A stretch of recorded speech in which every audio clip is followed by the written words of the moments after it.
Hello, YouTube. Hello, TikTok. Manda Bear, you're first on TikTok. Oh my God, what a surprise.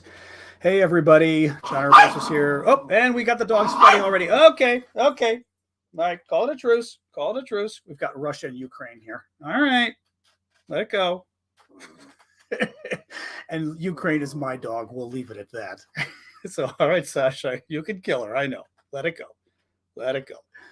Whew. Anyway, that was Mom's dog and my dog. Nice to see you guys. God, it's hot today. Oh, it's like upper 80s in Chicago today, which is ridiculous. It is not supposed to be this warm, yet it is. Good to see everybody. Just adjusting. I think that works pretty well.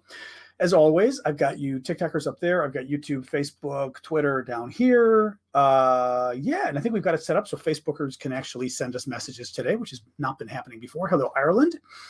As always, we go till about 5 after the hour right now. Thank you, Christy. Already sending nice stuff. Appreciate it. We go till 5 after the hour right now, just for hellos. And then at around 5 after, we start the show officially. But this is our just sort of soft launch of the show at this hour. Thank you for that one too, Christy. You know all my faves. I do. I like the little I keep forgetting this crazy thing's name. Jellyfish at the end. But anyway, so yeah, hey folks, we just go, hey Becca, Nicolina, bonsoir Meik. Anyway, yeah, so we like to take the first couple of minutes just to have folks introduce yourselves. Hey, Pac, thank you for that, or Pac Andrea. And go from there. Just say where you're from if you would. I'm adjusting my cameras. I am melting, as I said, because it's in the 80s here. And the AC, we just put it on, but Mom gets a little cold. So we have to have the AC set for senior temperature, which is a bit colder than I can handle. Cammy, thank you. Appreciate it. Oh, so how's everybody doing? Bill, here you are. Hey, old friend Bill Wellman, coming in from LinkedIn even. You're our first comment to come in officially from LinkedIn. That hasn't happened yet. I don't know that we get many people on LinkedIn, but I just connected them the other day. Thought it would be fun to throw the LinkedIn crowd in just to make things a little more stressful, having this suit and tie crowd join us. Not that the rest of you aren't suit and tie and everything else anyway. Oh, so anyway, yeah, things are good, gang. We're going to chat for another 2 minutes on our own, like for fun. And then we officially start at 5 after. I did officially, finally, by popular demand, I put up hello, Dawn Bishop from the UK. By popular demand, I did put up a video on how to make my mug cake. Thank you for the flowers on TikTok. How to make my famous mug cake. There is now a video on TikTok, so you can go check it out. I mean, it's a very simple recipe, and I've told you guys multiple times, but go to my TikTok, which is simply Aravosis, at Aravosis on TikTok, and the recipe's there. It'll take you like half a minute to watch it, get it, and then you have to make it. But it's quite easy. It's probably the only mug cake I've ever had that is actually good. But you do have to get a good, decent baking cocoa for it. Other than that, you should be good. Good morning, mate. Back to you. Back at you. Northern Ireland. Woo! My breath is, I took the dogs out for a walk earlier, and I can tell my breath is catching up with me from my asthma. Nasty. It's warm up, but it's that kind of like, woo, I may even do my inhaler before we start. Haven't done that in a couple weeks to you guys. Woo! You're lucky I have my PJs on. I'm not sure I'm lucky you have your PJs on. Am I? Am I that cute? Am I that cute? Maybe. Well, 1 second, guys.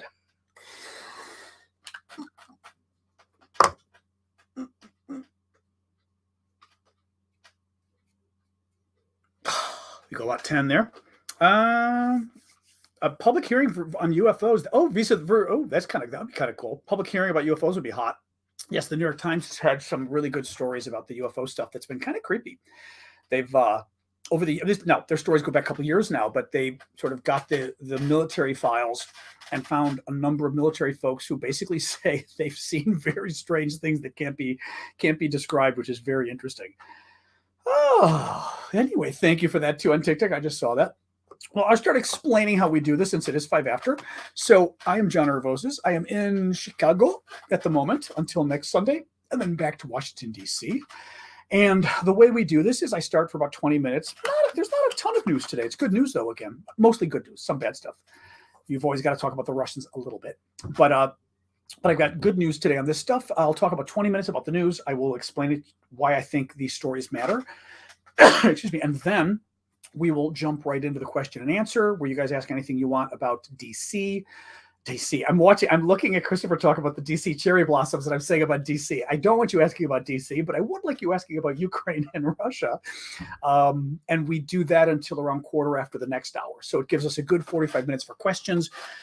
You can enter your questions on TikTok at the Q&A box at the bottom of your screen. It's the best place to put the questions because that way, when I pull them up later, and typically you guys have like 90 plus questions on TikTok. It's great. If you enter them in the Q&A box at the bottom, they're in a row for me, so they're easy for me to scan. On YouTube, you know the drill. Enter the questions in the box at the bottom. I would say this, if you do a super chat question, you can do it whenever, because my promise for the super chatters is that I will always try to get to your question next.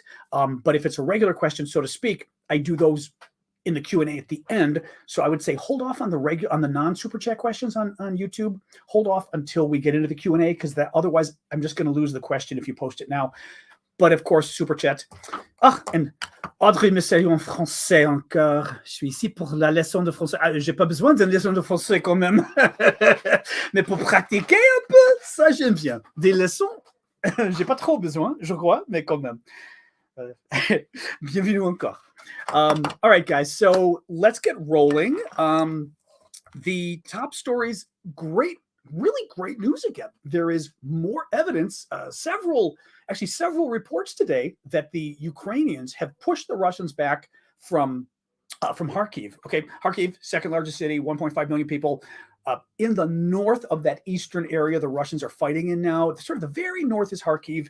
It's like 10 miles, 15 miles max to the Russian border. I mean, anyway, very like right there, but in the north of the fighting area. Well, Ukrainians have managed to push the Russians back to the border to the point now, thank you, Turton Overlord for, to the point now that it looks like they pushed the Russians back across the Russian border, at least near Kharkiv, which is huge. Things sticking out of my head, which is absolutely huge news. This means that the Russians not only will no longer be able to use their artillery against Kharkiv because they've gotten too far away now, but it also means that the Ukrainians are now, or at least soon, going to be in artillery range of the Russian resupply line. Now, the Russian resupply line is coming from Belgorod, which, again, if you look at the map, you'll see Kharkiv in the northeast. You'll see literally, I mean, it's just right by the Russian border. And right across the Russian border, you will see Belgorod.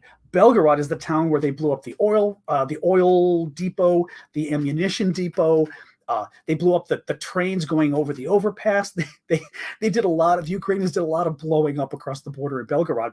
Well, if they can use their artillery to blow up the Russian supply lines to like the entire east, this is hilarious and fabulous. So great news there. They liberated 4 settlements surrounding Kharkiv, or in the area there. And not the best part, but another great part. Oh, thank God. The air conditioning went on. Thank God. Thank you, Grandma, for that. The Russians have had to move troops up from Izium, which is one of the other really important sort of villages they're fighting over. Excuse me, because it's sort of an intersection for transportation and everything else. Thank you again, Grandma. You know I love the Borg. Don't love the Borg. I love Star Trek. We hate the Borg, of course, officially. But the Russians have had to move troops from Izium a little further south, which means they're moving it from one key area to another, and they can't really afford to move them from Izium because the reports from Izium are that the Russians aren't doing much better there. So all in all, I mean, again, I'm getting this from sort of the other military experts and digesting it for you guys, but this is pretty funny. I mean, this is potentially turning into the same thing that happened with Kyiv in the north. Now, again, doesn't mean that we're going to be in a situation where, actually, you know what I realized too, by the way, if it's buffering, let me know if it's buffering too much on TikTok, because, okay, you know what I'm going to do on TikTok? I'm going to warn you now. I was in the other room and there's a chance I didn't set the Wi-Fi on TikTok to the right Wi-Fi. Okay, you know what?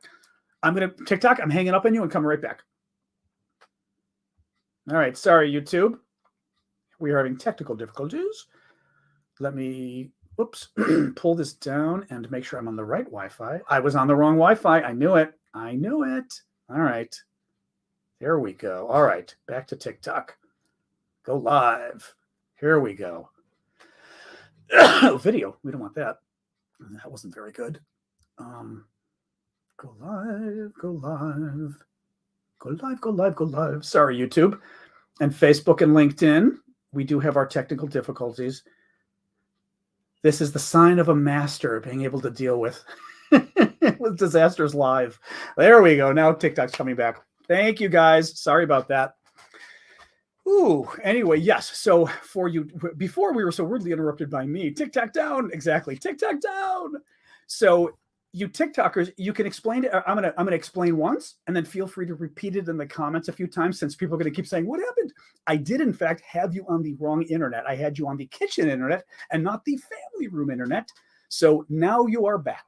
But there's no way to switch without hanging up on you guys, which I sort of learned from the mom phone call experience. But in any case, I am back.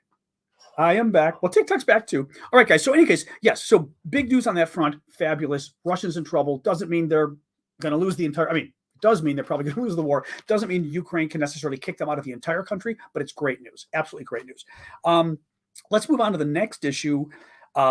Russian forces continue to bomb. What is it? Azovstal. I call it the steel plant in Mariupol. They still haven't been able to take it over yet. I mean, they're still trying. The troops are still inside, of course. Now, the troops inside the steel plant are saying that there are 100 civilians left. So no one's quite sure what's going on. The Ukrainians yesterday had said, excuse me, that they thought everything was out, that all civilians were out of the steel plant. But the people there who probably know what they're doing are saying 100 are left. So, see what's up with that. But no good news coming from there. The Russians bombed a civilian convoys of cars fleeing Kharkiv. We aren't sure when it happened, but the cars were found on Friday. And basically, it is a convoy of civilian cars.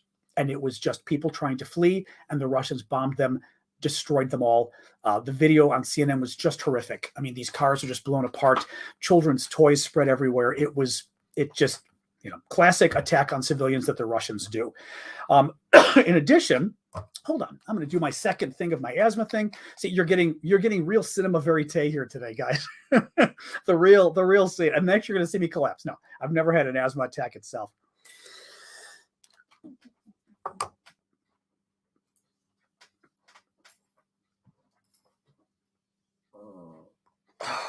Speaking of my dog, someone's saying I should do an account for my dog. I'll consider it. I'm never sure if I've got enough stuff to showcase her. Then again, I probably have 10 years of video of the girl on my computer. I probably do have enough stuff to showcase her, but I'll consider it. So Russians blew up the convoy. They also, I mean, it's weird, but I guess it's typical of the Russians. They blew up a shopping mall overnight in Odessa. They used 7 apparently cruise missiles. The missiles they used were those new hypersonic missiles they've got, the ones that go like 5 times the speed of sound. And thank you, Maddie Man, for that. Like 5 times the speed of sound. The thing is, why? I mean, these are a couple things going on here. These are missiles you use. Okay, they're missiles you use when you don't want them shot down. So fair enough. The regular cruise missiles the Ukrainians could potentially shoot down. But they were blowing up a shopping mall. What's the point of blowing up a shopping mall? There's no point. I mean, I guess you're trying to kill civilians. I'm hoping civilians weren't in the shopping mall, although frankly, the Russians probably were hoping they were. But a shopping mall? And let me just add, the fact that you're using these kind of weapons, these advanced, they're new super duper hypersonic missiles, means these aren't just dumb bombs. These are the smartest bombs they've got. So if they hit a shopping mall with 7 missiles, they intended to hit a shopping mall. That's how bad this is.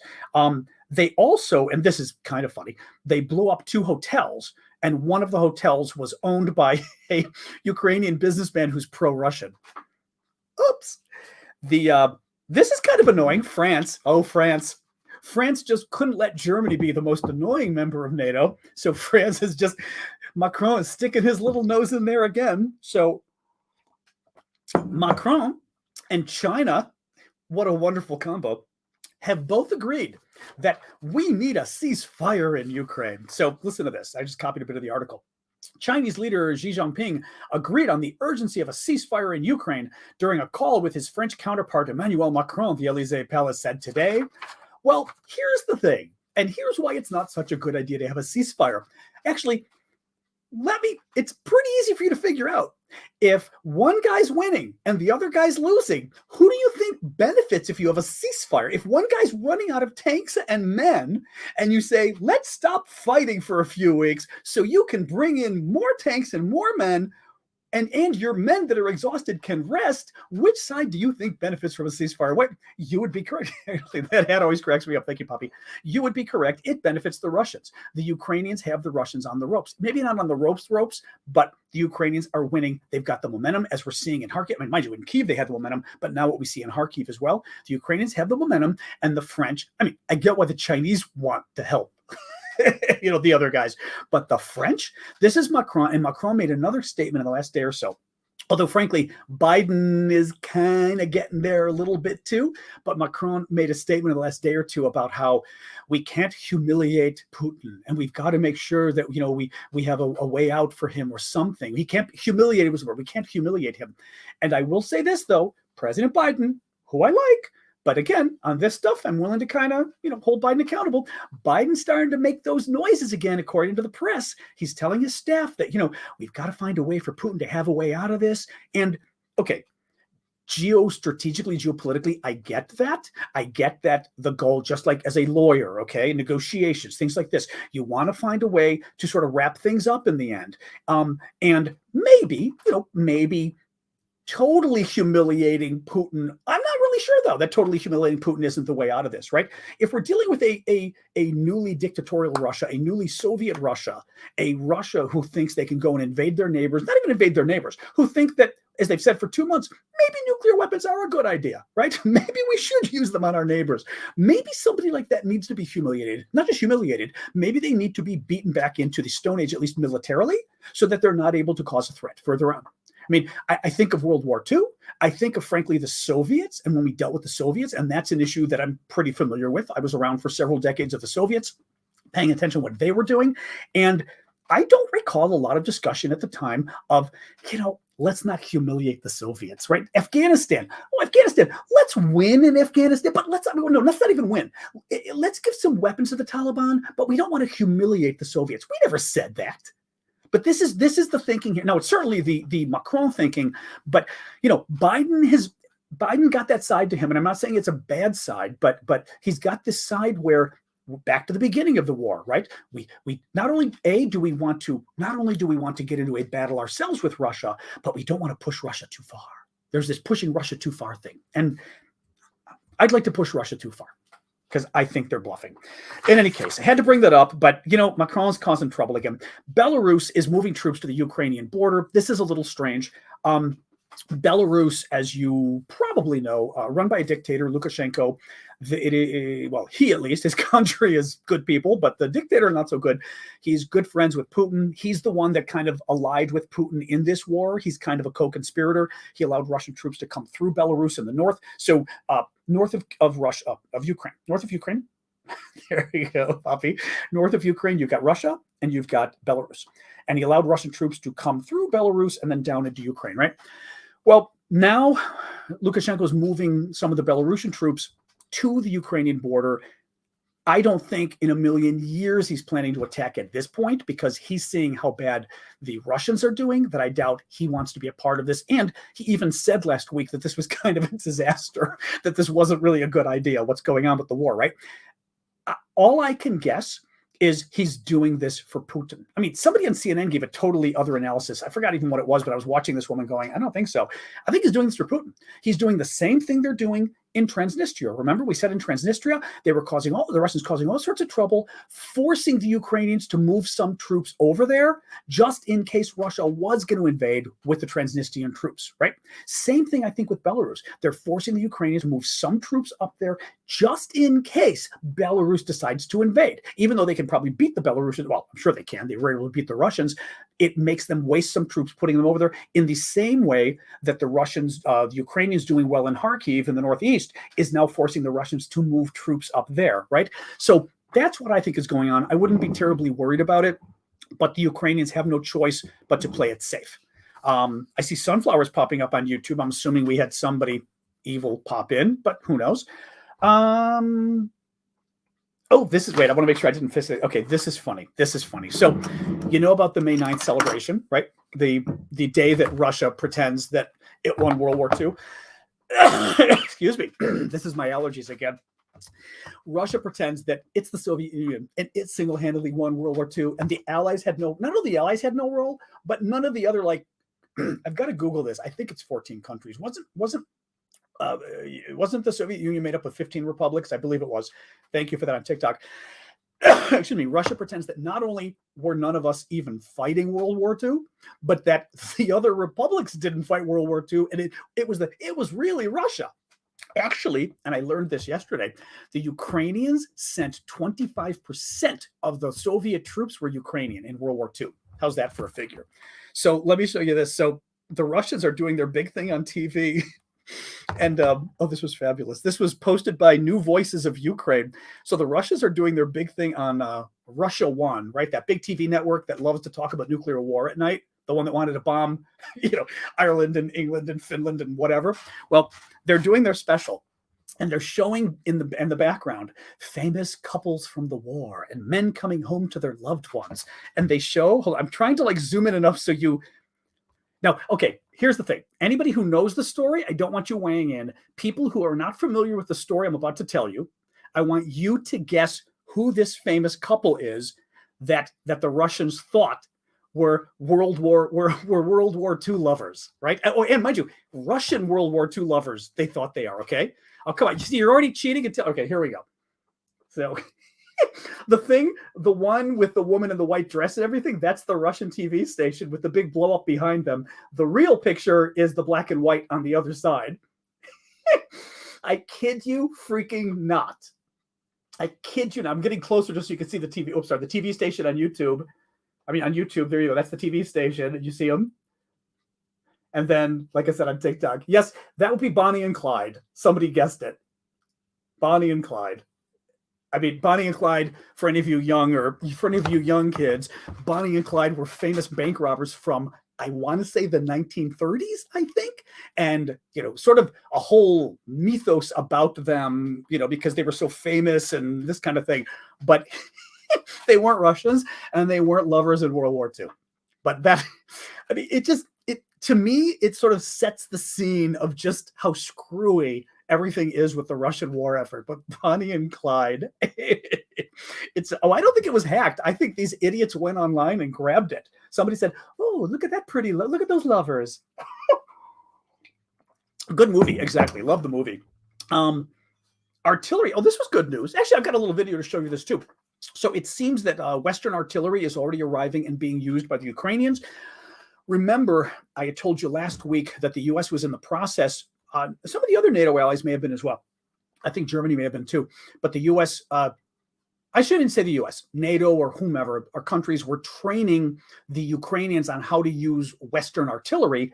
And they had already trained, I think they already trained like 240 of people to train others on how to use it so that these 240 would spread around Ukraine and teach all the troops and everything. And I just got a quick video just for fun. It's not anything gross, but just to show you the Ukrainians actually using the artillery for one of the first times, just to show you. Kind of cool for what it is.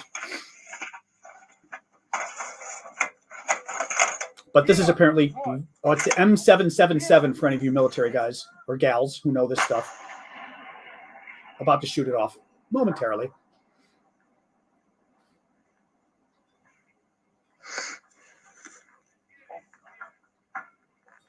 Ready? There you go. Now, the folks in the comments on TikTok who know military stuff were saying this is a real big deal. Like these are the real guns. So that was pretty cool.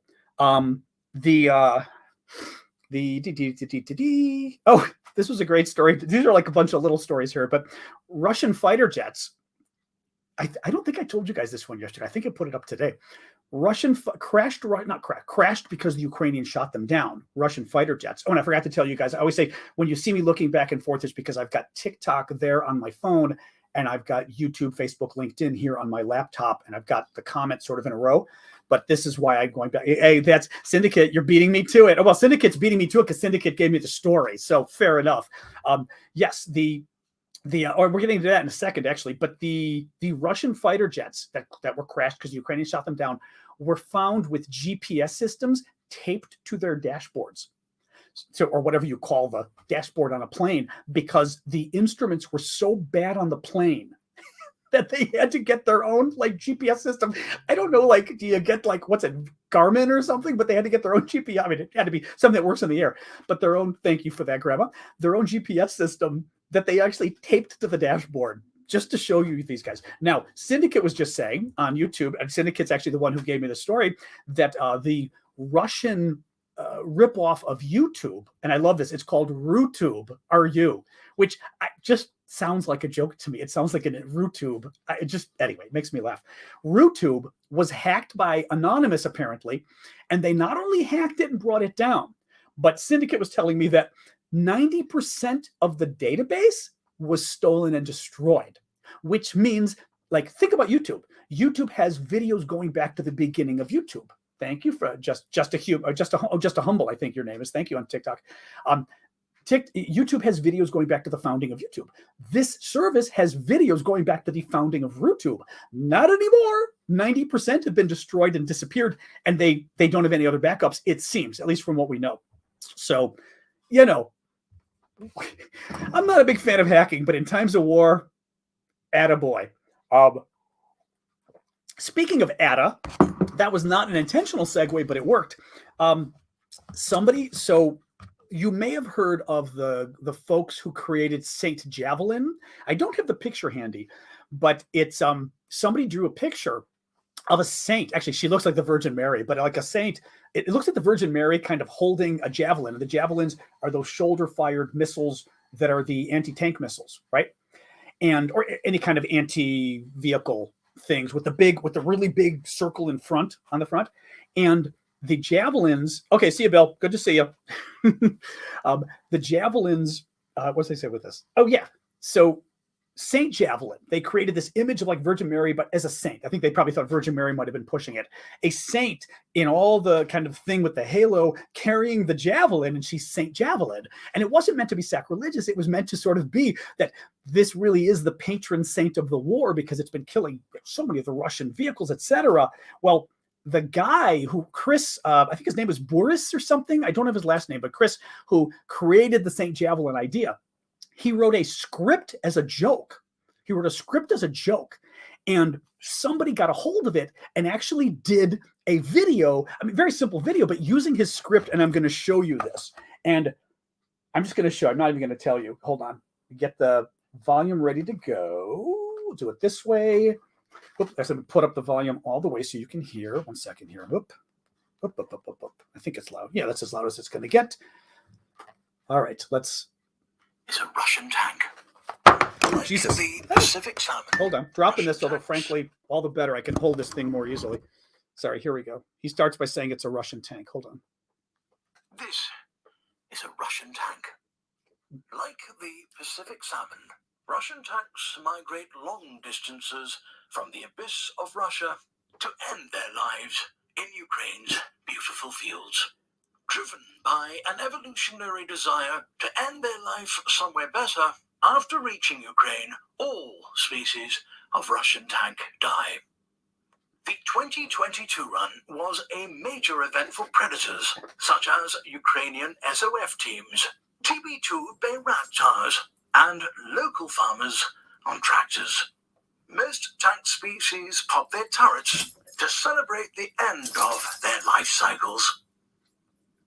Now, I got to tell you something about the end. And again, I think the military folks can tell you more, but apparently one of just the horrific things the Russians do is they put a bunch of the thank you for that, Willow. They put a bunch of the munitions, or the munitions, like for storage, you got the turret. Okay, the turret is that top part of the tank where the gun comes out of and it can swivel around, right? They put the munitions surrounding you in the turret. So if anything hits that area, the munitions go off, all the other munitions go off, the top goes flying off the tank, and of course, everyone's killed instantly because you're literally surrounded by bombs going off. It's insane. It's something we don't do. We actually protect our soldiers with the design. The Russians don't care. And that's why at the end he says, and then ceremoniously, the Russian tanks pop their tops as a greeting or whatever he called it, to celebrate. it's because the Russian tanks, when they hit them, the top goes flying off because all the munitions go off. So it's kind of gross, but it's also a telling aspect of what's going on there. The Eurovision Song Contest started, which as an American, we never quite understand what that is, but it's becoming more popular here, I think. But it just started in Turin, Italy today.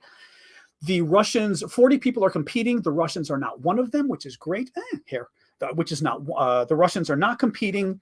And I got video. Actually, there's 2 videos. Shoot, I should have gotten the other one for you guys too. But they tweeted video of the Russian group that is competing called Kalush Orchestra, and it's really cool. It's about 30 seconds, but I'm going to show you. What's interesting is I guess they do kind of, I wouldn't even know if it's rap. It is a mixture of traditional Ukrainian, like folkloric music or whatever and somebody helped me out here, but rap and, sort of the more modern stuff the kids like. But it is absolutely stunning what they did. I'll try putting the sound on this side. It might help a little for you guys. It's the beginning.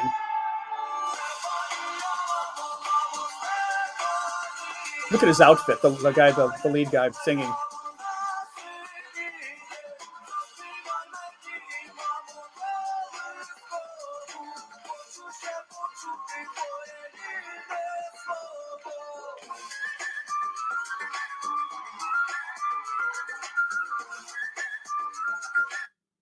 Isn't that nice? There was another one that I forgot to grab that was also tweeted, but I don't think I retweeted it, so I don't have it handy. That's what somebody said. Mikhail was saying he wrote the song about his mom. That's what I heard. I didn't hear what I don't know what it's about or anything. I just heard the song was about about the mom. I heard of the guy wearing the pink cap is what I read. I don't know the group at all. Now, actually, this is the final story. Just this one. From what I'm hearing, not surprisingly, the name of the group is Kalush Orchestra. So, Kalush, excuse me, Kalush, K-A-L-U-S-H. So K-A-L-U-S as in Sam H, Kalush Orchestra. Really good. Yeah, I want to hear their other stuff now and see. Thank you, Greg. I want to see what their other stuff is like. People are saying they're the favorite, which is not surprising. I mean, they're great, but also I don't want to diminish from their victory if they get it, but clearly they would be the favorite coming in just because of everything going on as well. So all the better that they're really good. But it would be pretty neat for them to win, obviously. And the Russians ain't there at all because they were kicked out. So that is it for today. I'm not leaving though, obviously. I will get my piece of paper so I can scribble things while we talk. Now we will do our Q&A. As always, I will jump back and forth from TikTok to YouTube, Facebook, LinkedIn, etc. If you got questions on TikTok, like I said, enter them at the Q&A at the bottom.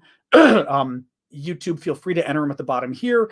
And if anybody buys the super chat questions as a donation, which is lovely of you, I will embrace you publicly. No, I will get to your question first. So let me just jump really quick to TikTok here. Finland and Sweden applying to NATO this week. Isaac, that is the big question. They had said, we had read that they were talking about there's a big NATO meeting of some kind May 15th. For some reason, there was something going on May 15th, and the thought was that the Swedes and the Finns might apply. Thank you for that, guys, on TikTok, that the Finns and the Swedes might apply by May 16th was the date being thrown out there. Now, that does not mean they wouldn't announce earlier. There's some kind of thing going on with Boris Johnson in the next few days as well. So we'll see. But yeah, this is the week that we should be hearing. And hopefully it's both, obviously. Again, Finland looks like a shoo-in. Sweden looks pretty close. Thank you, Doug, for that. And hopefully we get both of them, which would be absolutely amazing. And I think great for their countries as well. So seems to be. We hope so. Let me grab another TikTok because sometimes we get rolling on YouTube and then we don't get enough of you TikToks. Could Russia run out of missiles? I mean, it can. It can, yeah. They could start running out of cruise missiles and pretty much be stuck with their artillery. They've got a lot of artillery, but the problem with artillery comes in, like we talked about at the beginning of the show, artillery goes 25 miles, or I guess some of the better stuff might go a little farther, but if it's only going 25 miles or 40 kilometers, you've got to be within 40 kilometers of the enemy, right? So it's not like it's the kind of thing you can fire from 500 miles away. Now, they do have a lot of these cruise missiles and other missiles, so, that's see what happens there. I mean, they're not running out anytime soon, but nonetheless, that stuff is going to start catching up with them. Yeah. Let's see what did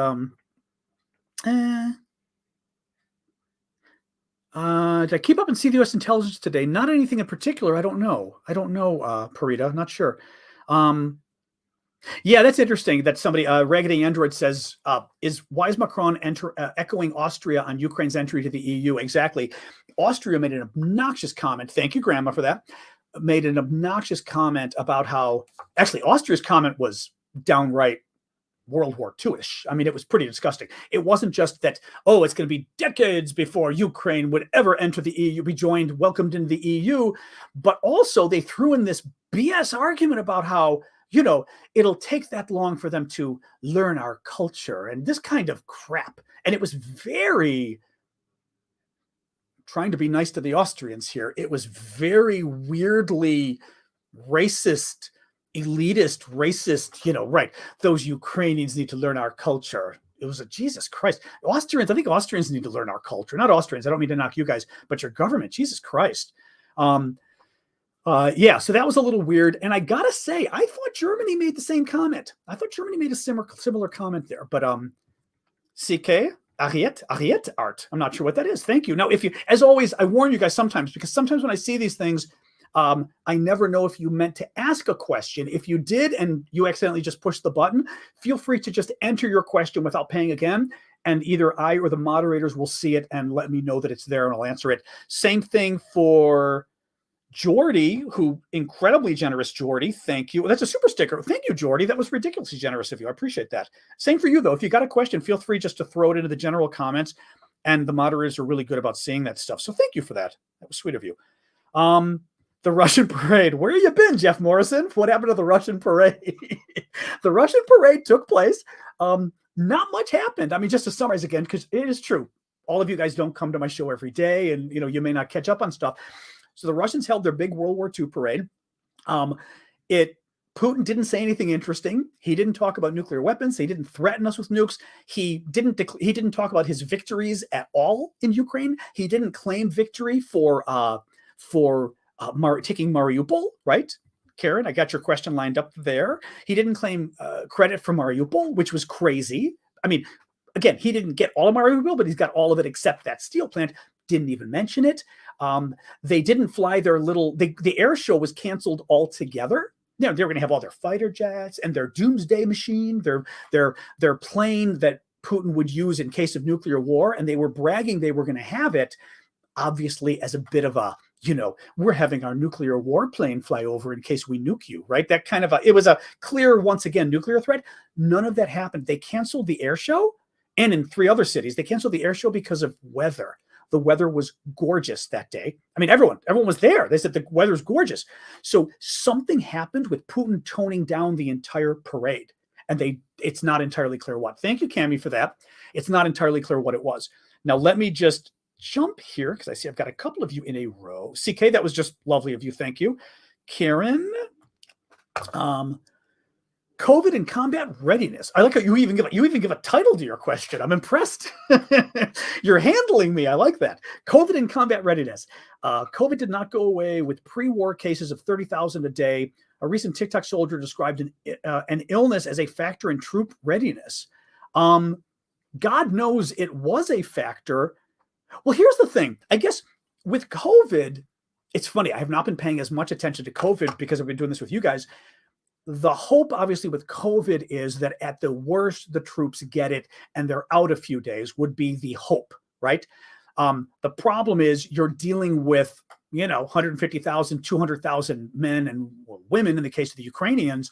So just a certain percentage of people out for 3 to 5 days is still not a small amount necessarily. Actually, I would say this too. Even let's pretend like they're out for a week, but it's passing soldier to soldier because they're in cramped areas together. So you could have, a significant number of your unit out over the next 3 weeks. That could be a problem.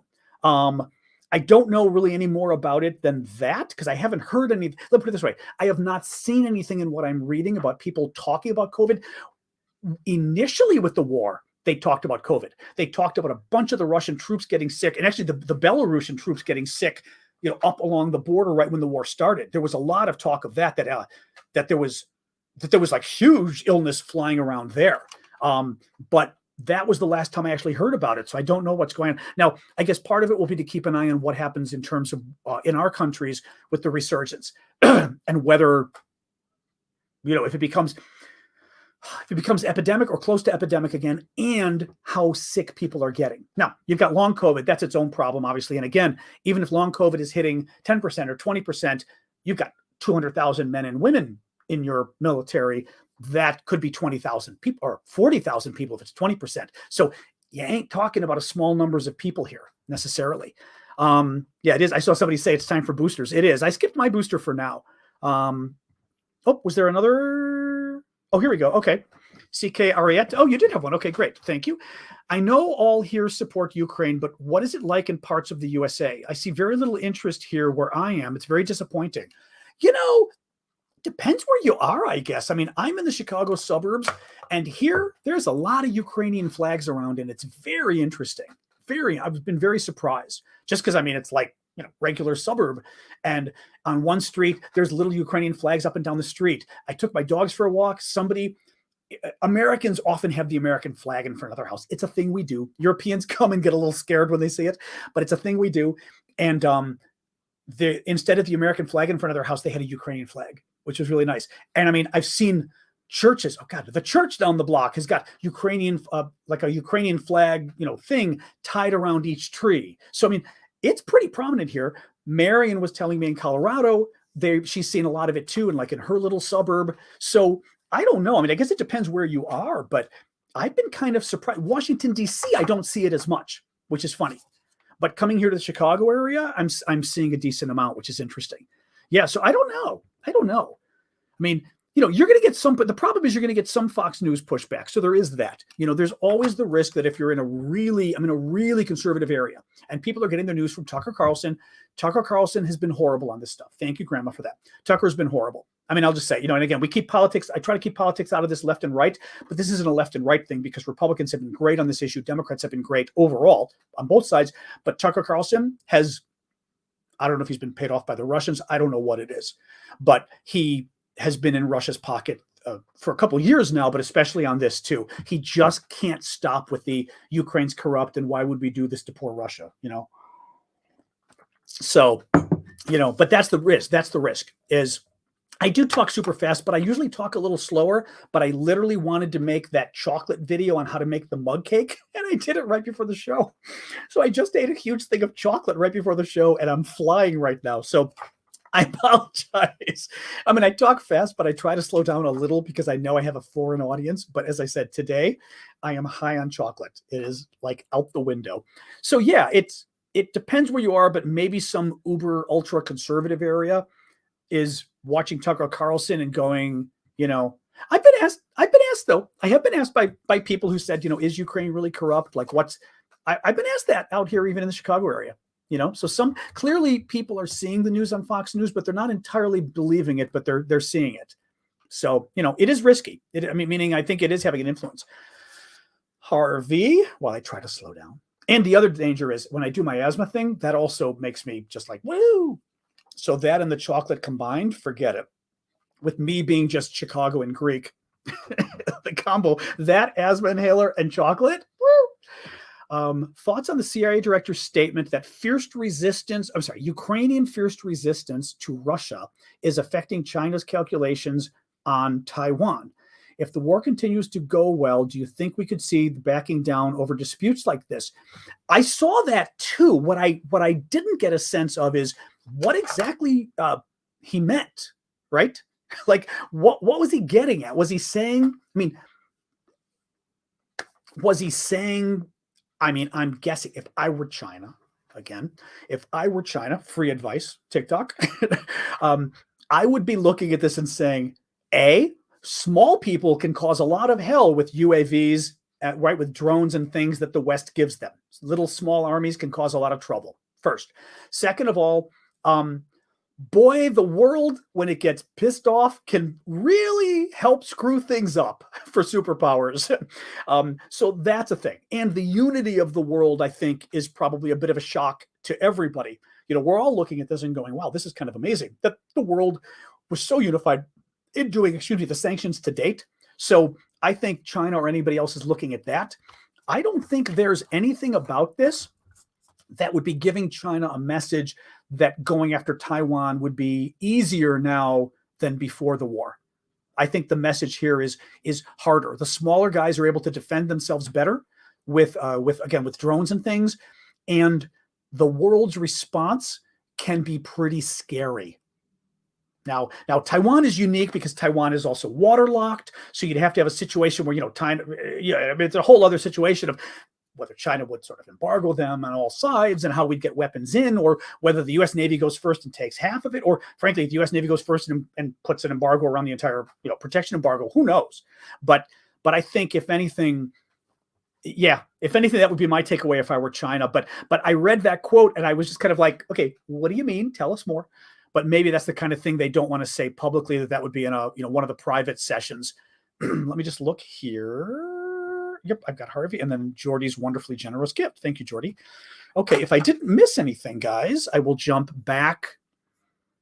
Okay, I'm going to jump back to TikTok. Let me know if I missed anything on YouTube, if you would. Oops, sorry. I didn't even mean to put that, but I just did randomly anyway. Russian army general went to Ukraine just to give medal to his son. No way. No way. Somebody's saying here, Turgut Makbak is saying a Russian army general went to Ukraine just to give a medal to his son. Oh, God. I mean, I totally wouldn't be surprised, but I did not see that. But I totally wouldn't be. Was he one of the ones who blew up? Or was that Gerasimov? Mind you, that's the other thing. Gerasimov, who's the top general in charge of the Russian military, right? Or the top uniformed guy in charge of the Russian military. He didn't show up at the Moscow festivities yesterday for World War II. He should have been there. He was the head of the whole military. He wasn't there.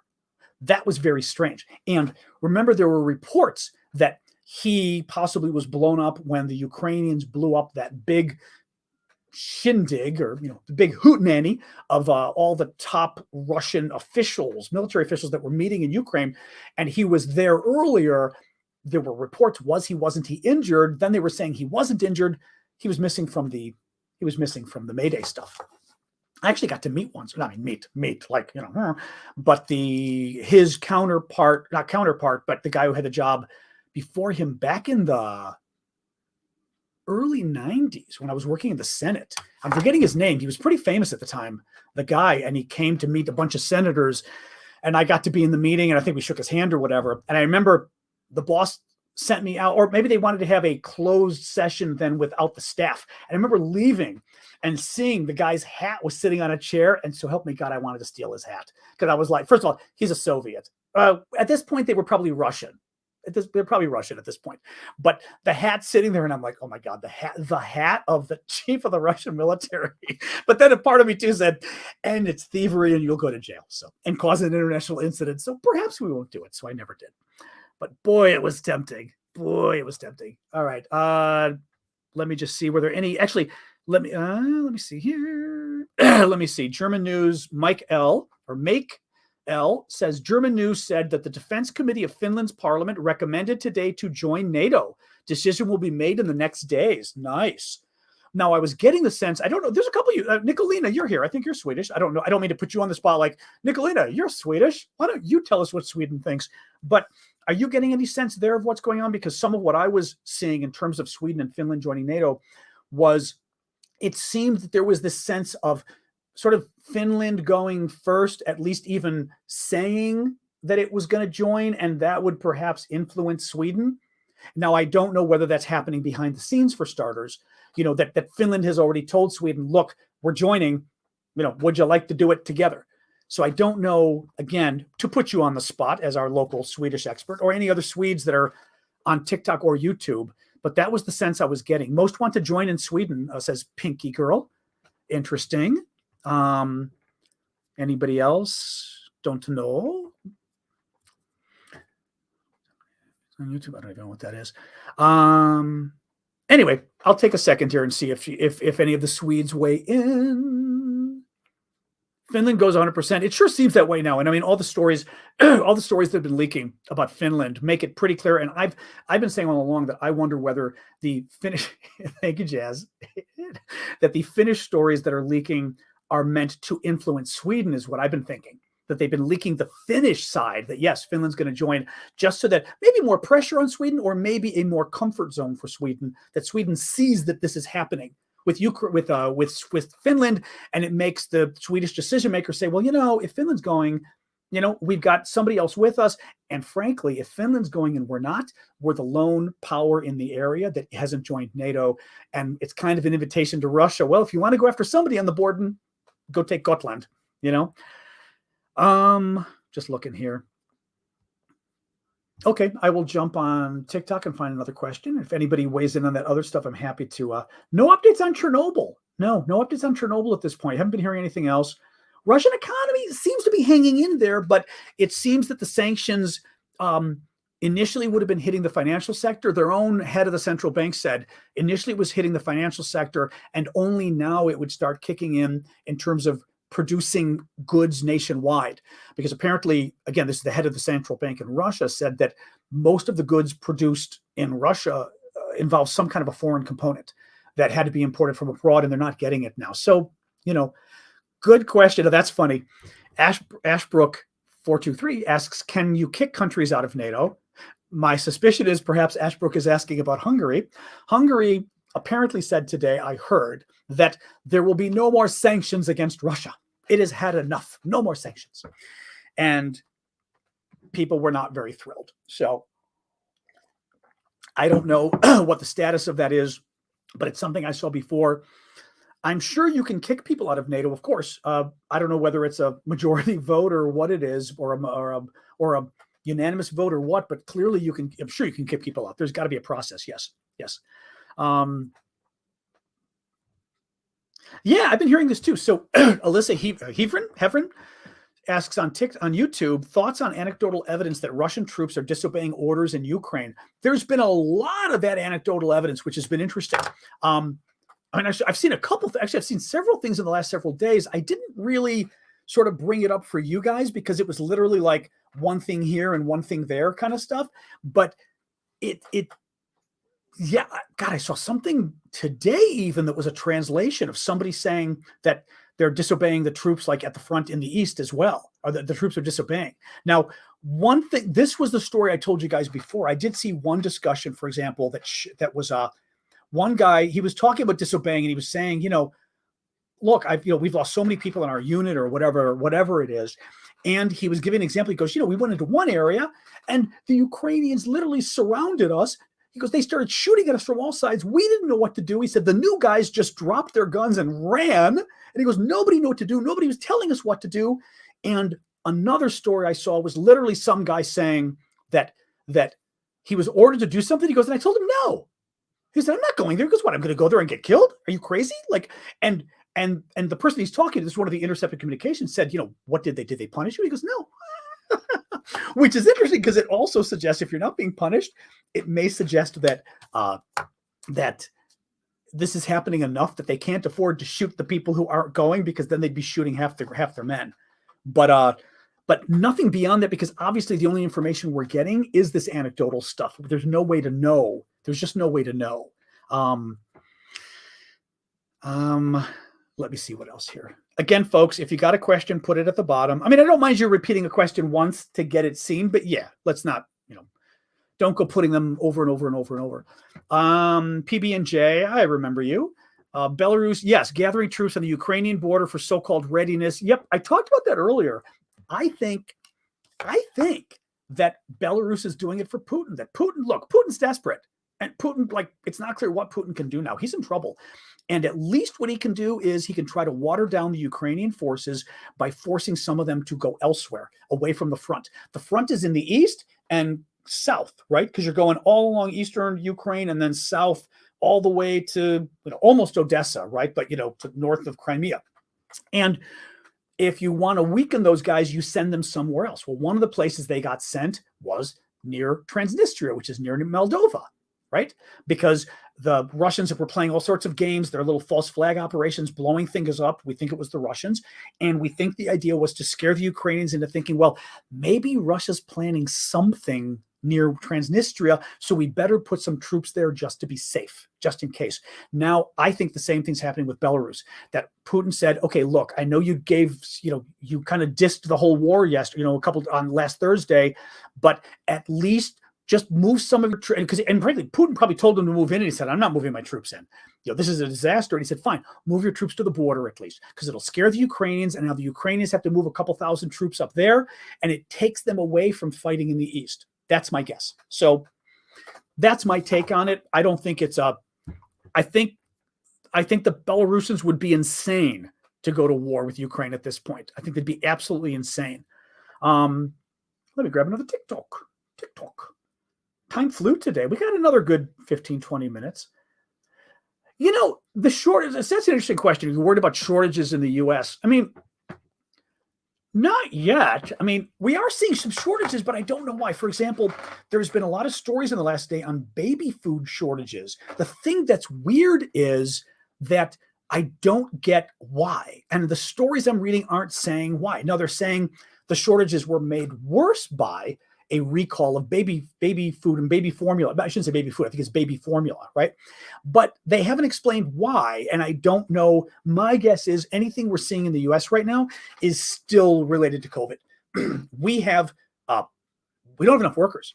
I mean, I was at a restaurant the other day, and guy we know, the sort of the manager of the restaurant. I asked him, "How's it going? Are the customers back?" And he said, "That's not the problem. The customers back isn't the problem." He says, "We don't have enough waiters." So that they literally don't have enough waiters to serve the customers. Uber and Lyft have been having this problem. My family members working at some retail chains that are well known, they can't get enough people to work there.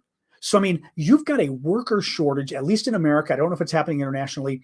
We don't know to what degree it's because during COVID, people just quit. I mean, people were at home. They heard about all these problems. If you were 60 years old, maybe you said, or 62, maybe you said, you know what, I'm quitting anyway. At this point, what's the point? And they don't have enough people for these jobs. So I wonder whether the manufacturing problems we're having in this country aren't still related to there just aren't enough. Now, yes, there is a recall. Polls said there was a baby food recall. That's true. But the article I read the other day said the recall exacerbated the baby food or baby formula shortage. And it didn't explain why there was already a shortage. It said the recalls made it worse. But what was underlying it, I'm going to guess it was COVID and the people retiring as a result of COVID and not coming back. And by the way, that's how inflation comes about, kids. I always fault Democrats for this. This is one of my ongoing themes when we start getting back to regular news is how good the Republicans are in our country, at least at messaging, and how bad the Democrats are at messaging. And like on inflation, nobody's really explaining why inflation's happening. And that's one of the big reasons is the whole COVID impact and the COVID, output, which is, arguably not really anybody's fault, but nonetheless, Democrats suck at messaging and they always will. Just my opinion. Let's see. What was Porida or Porida? I think. Yep. I feel like people not wanting to work might get worse due to the nuclear war and being worried. It could be though. Yeah. I mean, people could see all this stuff and be nervous about Ukraine and say, the world's falling apart. I'm tired of this. And at the same time, I'm going to work. Like, yeah, exactly. It could be. I'm not yawning yet. Wait, who said that? Somebody on TikTok said, "Don't get yawning, Floella." I'm not yawning yet. I have not. Did I yawn? I don't think I yawned. Are you kidding? I'm like still flying from my chocolate and my asthma inhaler. But thank you for pointing it out. I'm not yawning. It's giving me a headache though. I think the chocolate went like. Javi, thoughts on British Defense Secretary Ben Wallace? And by the way, do you have two people? Because I thought there's a woman who was your defense leader there, and then I keep seeing Ben Wallace's name as defense secretary. Is there a defense minister who's a woman, perhaps? Anyway, answer that too. I mean, you don't have to pay for it, but answer that because I thought there was a woman who was the head of the military in UK. You're so confusing over there.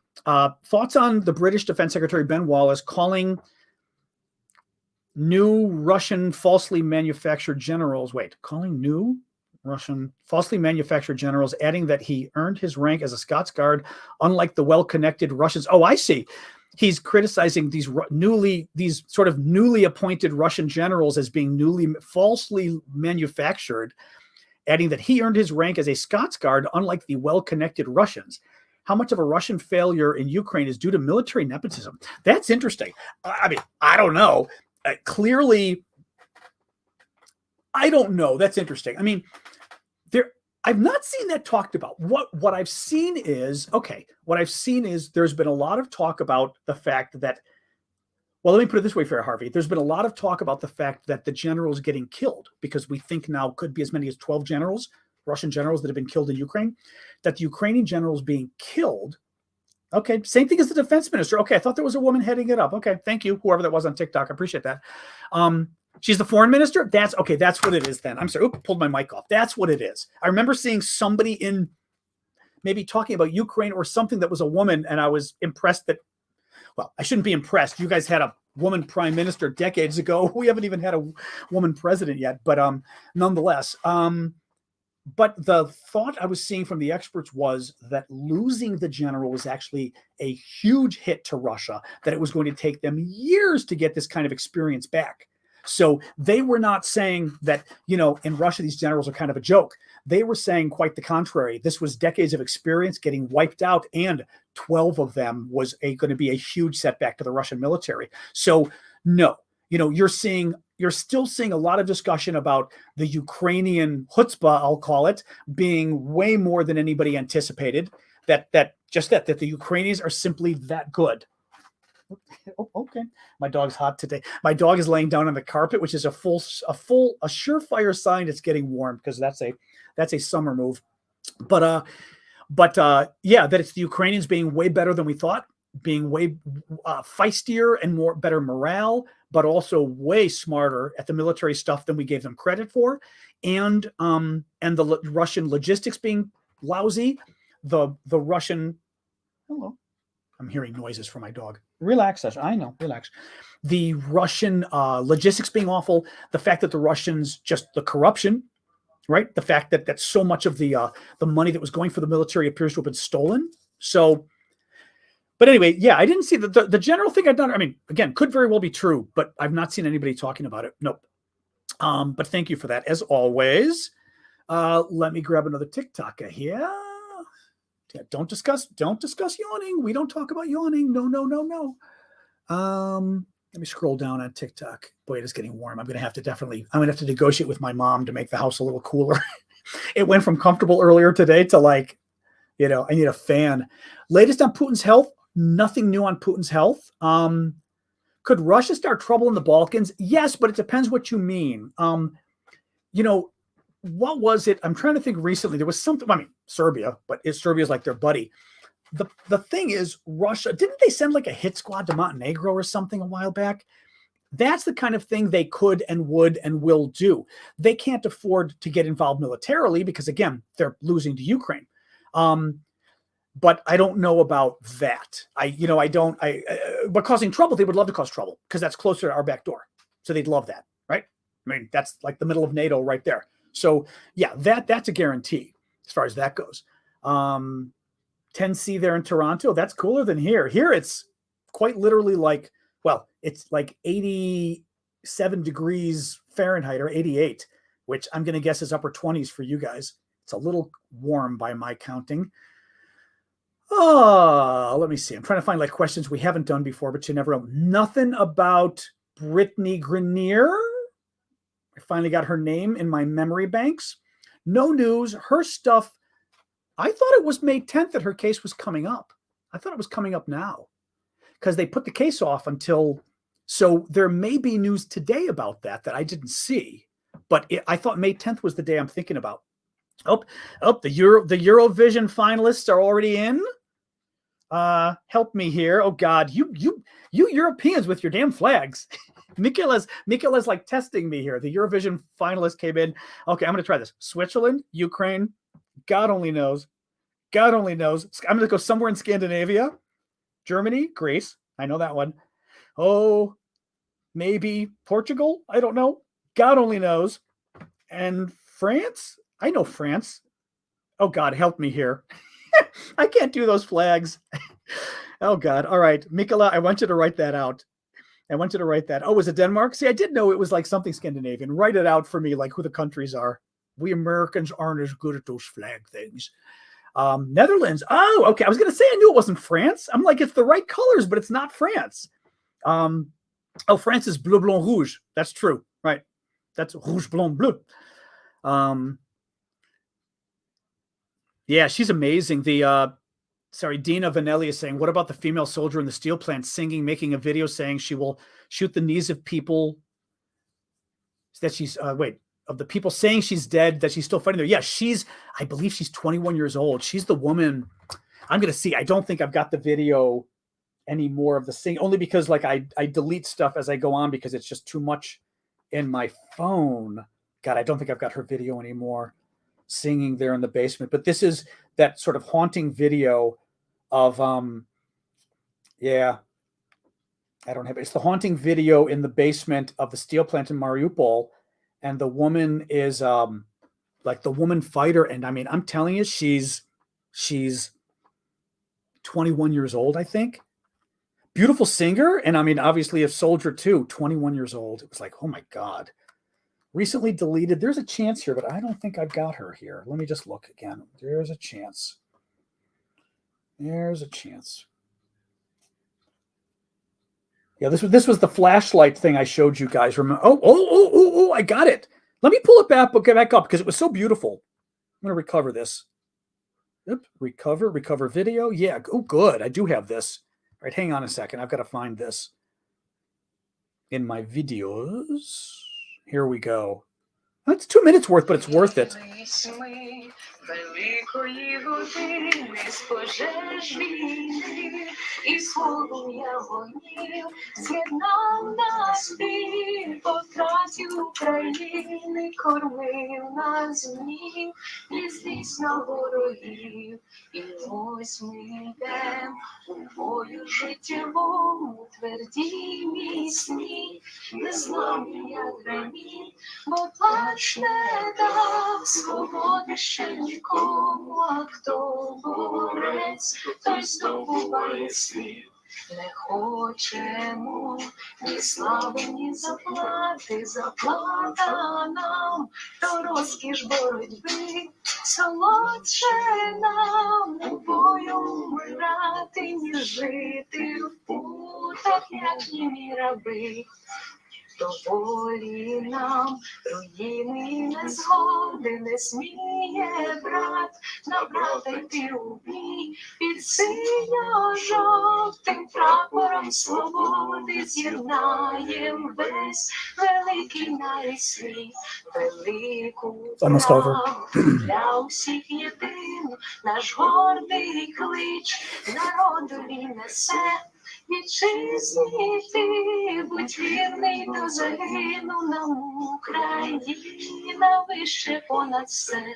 Веде нас в бій, бійців упавших слава, для нас закон, найвищий то наказ. Соборна українська держава, вільна і міцна, від Сяви по Кавказ. Соборна українська держава, вільна і міцна, від Сяви по Кавказ. Отак ми і боремося у місті Герої Маріуполь. Yeah. Oh, man. Woo. Wow. I just love that. It's the battle hymn of the Ukrainian army or the Ukrainian military going back. I Googled this, something like 1919 or something, because it was written, I think, in response or at the time of the Soviet revolution that was trying to eat up Ukraine. Ukraine was trying to be independent, I guess. I don't know. I'm not big on my history at this point, but Ukraine was trying to be independent, and the Poles were behaving badly as well at the time, I believe, and took some Ukrainian land. So this was in response to both of those. But yeah, 100 years old. But the lyrics, I had the lyrics before, but they were these beautiful lyrics that were quite sort of relevant. Okay, quite relevant to what was going on with the war. Sort of, we will not give up, and if we give our lives for freedom, and oh my God, it was just amazing. Woo, that I should have shown that last. Now that kind of took the wind out of me. Let me look for another question on TikTok. Let me see. I'll try to go further down a little only because I know some of you guys have questions that I already answered. Belarus already answered. The parade in Mariupol, there was a very small one in Mariupol, and it was kind of pathetic, thankfully. So no big deal. The impact of the missiles on Odessa, I mean, they were stupid. They hit a shopping mall and 2 hotels. The hypersonic missiles that were fired at Odessa, and one of the hotels was owned by a Ukrainian businessman who's pro-Russia. So, oops. Let's see. Syndicates putting up news. Unconfirmed, but solid reports that Ukrainian troops have reached the Russian border to the northeast of Kharkiv near the town of Ternova. Exactly. Yep. That's the same stuff that I'd seen before. Yep. Be kind. Oh, I missed a Harvey question. Okay. Or a Harvey point. Harvey might be getting mixed up with the Foreign Secretary, Liz Truss. That's exactly it. She's been talking about Ukraine, about Russia a lot. Yes, Liz Truss. I even remember the name Liz Truss. That's exactly what it was. Okay. Because I remember every time I see the Defense Secretary of Britain, I go, wait a minute, it's a woman. It's because of her, because she's been very outspoken. I mean, like in a really good way. Well, I shouldn't say outspoken. For your government, she's not outspoken because Boris is very outspoken as well on this. So she's been very in line with Boris Johnson. Actually, all of them have been. Your defense minister as well. They're all kind of really in line with like boom, boom, boom, But you're right. That's exactly what I was thinking. Thank you. Be kind. Is there anybody? Was this somebody else? Thoughts on Ukrainian Foreign Minister, Dmitry Kuleba says picture of victory has shifted to full liberation of the territories from Russian occupation, according to the Financial Times. Amen. So it has shifted to full liberation of the territories from Russia. That's exactly what it should be. This is what I've been talking about. But it was weird. Okay, this is kind of weird because we were talking about this in earlier broadcasts, that it was getting a little confusing, like what Zelensky was saying, because it sounded like a week ago Zelensky was saying something like, like Ukraine might be satisfied with going back to the borders before this war, which means Russia has Crimea. Then there was a follow-on that maybe clarified. Actually, and then there was a follow-on. Didn't we talk about this yesterday, the day before? There was like another follow-on that kind of, I see, okay, let me know, be kind. What else I missed? There was another follow-on, like a further clarification that once again sounded kind of bad. It sounded like Zelensky almost talking again about, if they don't get Crimea, that's okay. And I was like, what? So that's very interesting. So including Crimea has shifted full liberation territories, including Crimea. Okay, thanks, be kind. Yeah, that's amazing. Yeah, so Jessica W. is saying, including Crimea. No, that's great. And frankly, that's what it should be. This is why the whole idea we talked about at the beginning of the show, France joining with China and calling for a ceasefire. Ukraine's winning.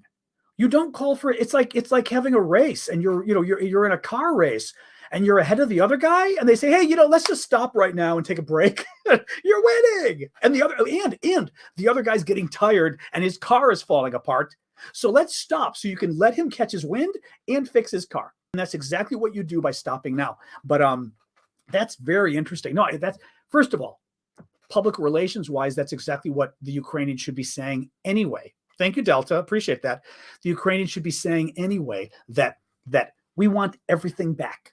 We're winning, you're losing, we want it all back. I mean, why shouldn't they be asking for all of their territory back? It's not an unreasonable demand. I mean, and actually, it's funny because we've almost fallen for the trap where it's like, ooh, the Ukrainians want all their territory back. I mean, that's like somebody kidnaps your 2 kids and it's like, ooh, you want both kids back. Wow. That's so edgy and wild of you. Do you think the neighbors will agree that it's okay for you to ask for both kids? Will NATO be okay with both? I mean, we've almost fallen into the trap, and that's the issue. Now, Taiku is saying that, they've had 8 years to dig into Crimea, and that is an issue. I read something like they brought 700,000 Russians in there too in Crimea.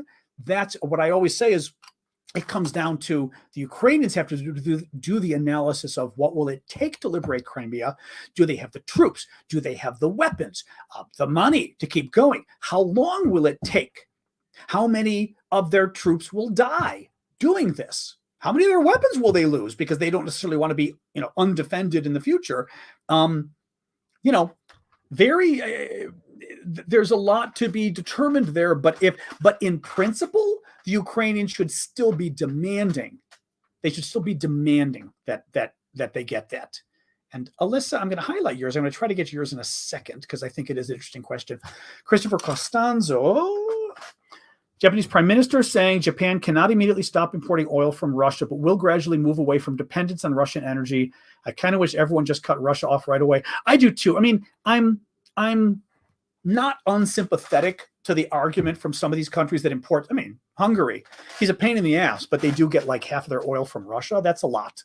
That is a lot. I don't know how you just cut that off without figuring it out, but they should figure it out because it's pretty bad what's going on. And people were also saying, wait till the fall when oil prices go up in the winter, and Russia's just sitting there going, oh yeah, so no, it's a problem. What was, Alyssa. So Alyssa Hevron, what do you think of the fear surrounding Russia's hypersonic missiles? So these are the missiles that go like 5 times faster than the speed of sound. And the benefit of them is they're hard, if not impossible, for us to shoot down. That's a problem. Yeah. Now, okay, here's the thing. It is a problem because in a war like this, I have a hard time believing nuclear war is going to happen unless it's an accident, right? Nobody is going to intentionally start a nuclear war, Russia or America, because as I've explained before, the Americans, the Russians, and the Brits, we all have a lot of nuclear weapons in submarines. And those submarines are under the sea and they're impossible to look. They're, for all intents and purposes, impossible to locate. So if there is a nuclear war and America wipes out Russia, Russian nuclear submarines will wipe out America and Britain. If the Russians wipe out Britain, the whole island could be gone and Britain's nuclear submarines will still wipe out Russia. Same thing with America. The Russians can attack us. They can use their hypersonic missiles to attack us. Maybe they get through and kill us all, or whatever. But guess what? Then our nuclear submarines will go and kill all of them too, right? So I don't see an intentional nuclear war scaring me. What is disturbing about those weapons, obviously, is they're apparently ahead of where we are. I think the Chinese are ahead of us too in terms of the hypersonic weapons, and they're difficult, if not impossible, to shoot down, at least for now. Whereas the cruise missiles, the Ukrainians have been shooting down a lot of the cruise missiles that have been coming at their cities. Not all of them, but a lot of them, right? So if you've got a missile that can't be shot down, and you've got a war with Russia that we should assume will be a conventional war, because even if we are directly at war with Russia, we're not going to be using nukes and neither will they, because that will go too far too fast. So we're doing conventional war, so we should be worried about their conventional weapons that we can't shoot down. So yes, or NATO in this case, or Western countries, depending how far those weapons go and where they're based. I think I read they were based on planes, I think. So yeah. I mean, it is a concern, but it's not a game change. It's not a concern right now. I mean, because I think they're just showing off in Ukraine a little bit. And frankly, it may also mean that they're running out of regular cruise missiles and they're having to use these. It could mean that too. But yeah, it's a problem. It's a problem. And we're, trying to catch up, but I believe we're behind. Like I said, we're behind Russia and China with that. So, and also we don't know how many the Russians have at this point, but yeah, no, it's a problem. It's clearly a problem. I mean, they're still losing, right? But, well, that's interesting. And we don't know. That's a good point. Calum Dillon says, can we pay respect to the special operators, the special ops? So the special operations operators, meaning super secret military folks working behind the scenes that nobody knows they've been doing. For example, the special ops team that went and killed bin Laden, in terms of super good military folks that go in on secret missions. So what he's saying is, can we pay respect to the special ops, the secret mission military folks from Europe and North America that might have lost their lives or been hurt defending Ukraine in secret because that's their job? And that's a very good point. I mean, we just don't know. As much as our leaders initially were very afraid of getting involved, we don't know to what degree some secret missions did get involved, right? I mean, the CIA, whatever the Canadian version is, I'm always forgetting. I knew this in Germany. Oh, was it like, it's going to drive me nuts. It's not the BDS. What's it? I'm forgetting the CIA of Germany. We got to meet the chief way back 1989. That was a long time ago. But whatever the German, intelligence service is called. But those guys, I would not be surprised, for example, if they were in Canada, CSIS. That's right. I always laugh at that because it's a big think tank in America, CSIS. MI5 in Britain, exactly. MI5 and MI6, right? What's the German one again? SAS? No, I don't think so. What's the German BND? There you go. Yep, it's BND. I was gonna say I said BSD. I was close. BND. Yep. I would not be surprised if we had people in Ukraine helping the Ukrainians. No, the Stasi, that would be the Russians. I would not be surprised if the what was it, Bundesnachrichtendienst? My German is horrific. I probably speak German like I used to speak French like German, which is very funny. Back in 1983, when I went to France for a year to learn French, and I know we're at the hour 20. I'll stop soon with the questions, but I went to study abroad in France and didn't speak any French. Got there, and as an American, I guess when I would learning my French, and I would talk to people, and they would immediately think I was German. And at the time, which was really freaky as an American of my generation, you had nothing against Germans. I mean, I was born in the 1960s. We thought, literally, there was no leftover World War II. My dad was too young to fight in World. He was born in 1929, but just too young to fight in World War II. So I didn't grow up with any of anti-German animus at all, right? Like anti-German bias, nothing. I never heard stories about Germans being bad people, or either American Germans or foreign Germans, right? So I went to France in 83, and we're going to like supermarkets, and I'm with a German friend. I'm forgetting her name now, this blonde woman, but wonderful German, not Sabine. It wasn't you, Sabine. I mean, Sabine's out there somewhere probably, but another friend of mine. And God, maybe it was Sabine. I've got to ask her. She got the Sieg Heil thing from somebody from a grocer. And I was like, oh my God. Then I'm with another German friend, and again, another like market. And the guy at the market is literally livid that he's there and exploding at him and yelling at him. And it didn't really hit me as an American, but this is 1983. World War II ended 18 years, not 18 years before, 40, what would be 38 years, 45? Yeah, 38 years before. But if you were 15 at the time, you're like 53 now. So you could easily be like a 53-year-old Frenchman who was a teenager when the Nazis were there killing your family. So anyway, it was very interesting to me as an American, because we did not have that kind of at all in my family, anybody I grew up with. That anti-German thing, not even the anti-German, I want to say, but the recollection of World War II just didn't exist for us. And in France, it was totally different. I forgot what you were saying, what you got me thinking of here. Somehow I got on this tangent, and it made me think of the story, but it was very interesting just thinking of, from a European perspective. Oh, I know what I was saying. I was saying about my French, or what I'm with speaking German. So whenever I would speak French, they would think I was German. And I was always like, no, because I learned like they hated the Germans. But I asked them, and they said, tu haches les mots, like viande hachée is ground beef. And they were saying like, I chopped the words, and I must have, spoken French like da, da, da, da, da.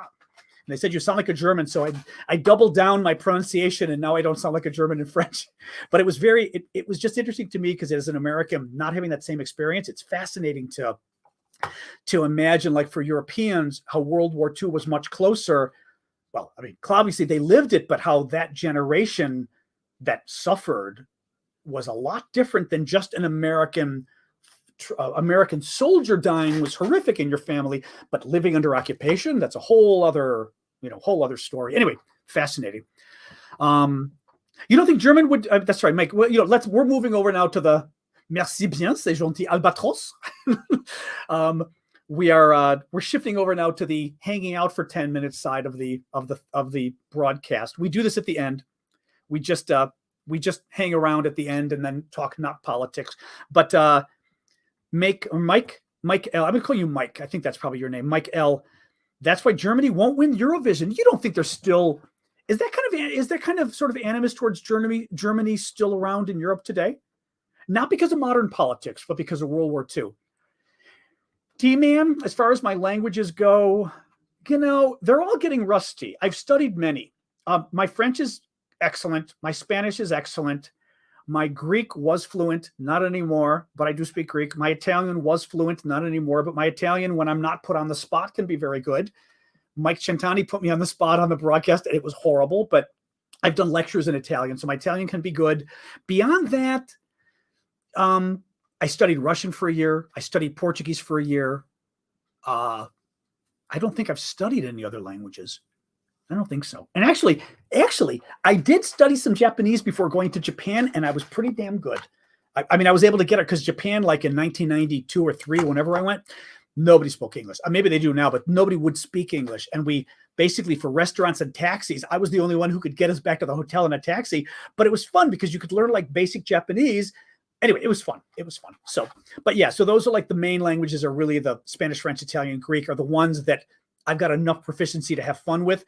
I always say Russian. If I get drunk, I can have a little fun in Russian. Portuguese, I used to be able to get by because of French and Spanish, but now I can't anymore. I'd have to bone up on Portuguese. So I love languages, but I always say like I'm a walking ad for Duolingo. They've got to advertise on my channel because I am a big, I've been using Duolingo I was trying Ukrainian initially and it was just too hard to switch from Russian. So now I've just decided I'm going to keep doing Russian on and off because I've got a year of Russian. So I've got a lot of vocabulary that I'm just going to build that up. And I would like to start something new. I don't know. It'd be fun. I mean, Chinese would just be too hard. I've already been warned enough. Arabic, too hard for the same reasons. It's just too, oh, your family's from Greece. Nice. It's just too hard, to get the thing down. You can replay the live on YouTube. Go to John Aravosis DC. Actually, let me see if I can. I think I saw this the other day. Did it let me? Hold on. Nope. There was some way that I clicked something and I thought it let me respond to you, but it's not. Somehow I saw, I pinned you. I didn't mean to pin you. I'm learning things on TikTok here. Don't pin you.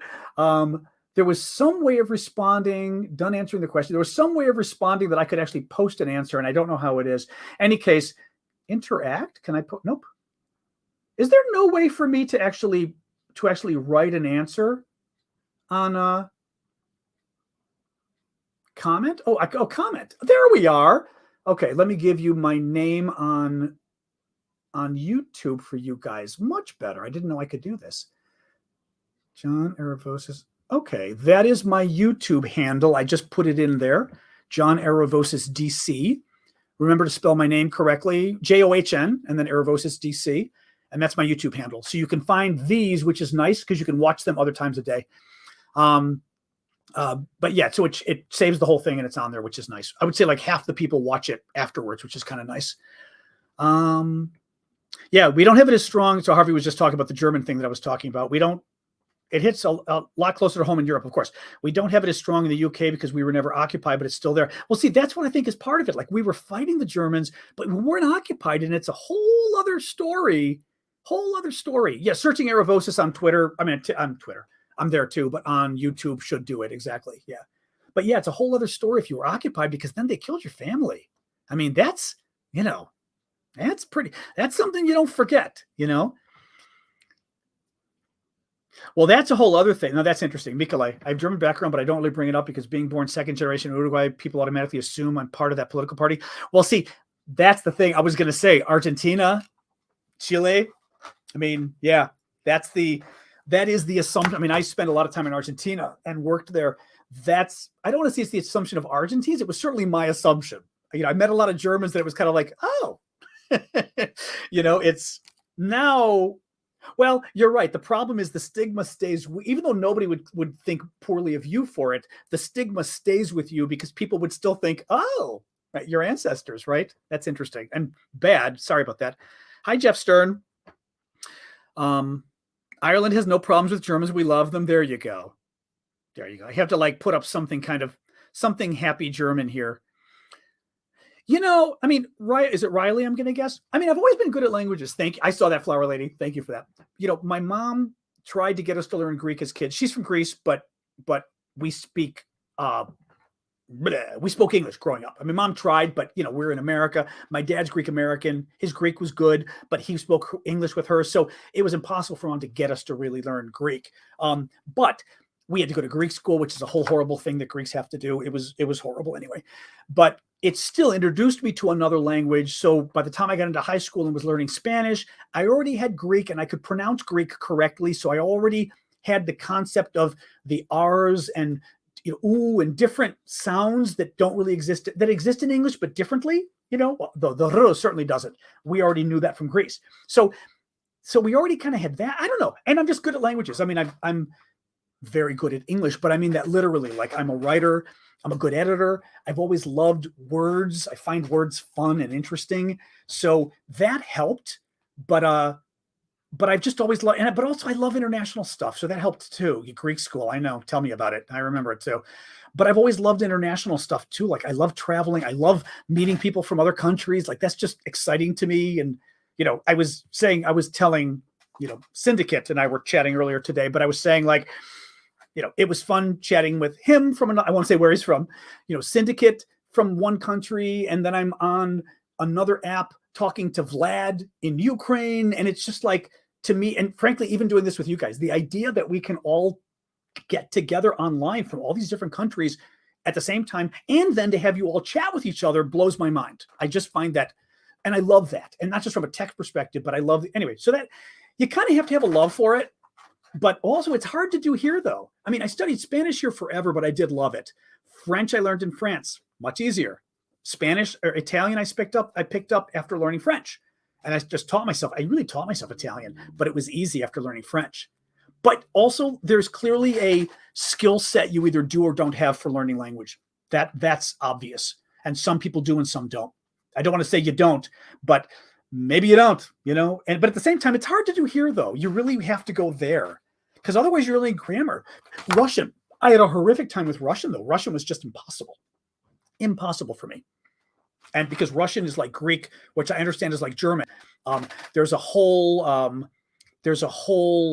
the declensions, so like in Russian, I just couldn't get it because I also hadn't learned Greek well enough yet. Now in Greek, I get it. Although in Greek, I'd still have to brush up on them, but I'm trying to think like, like the name, well, okay. You may have even noticed guys' names in Greek, how they end with an S, but we don't really use the S, but we do.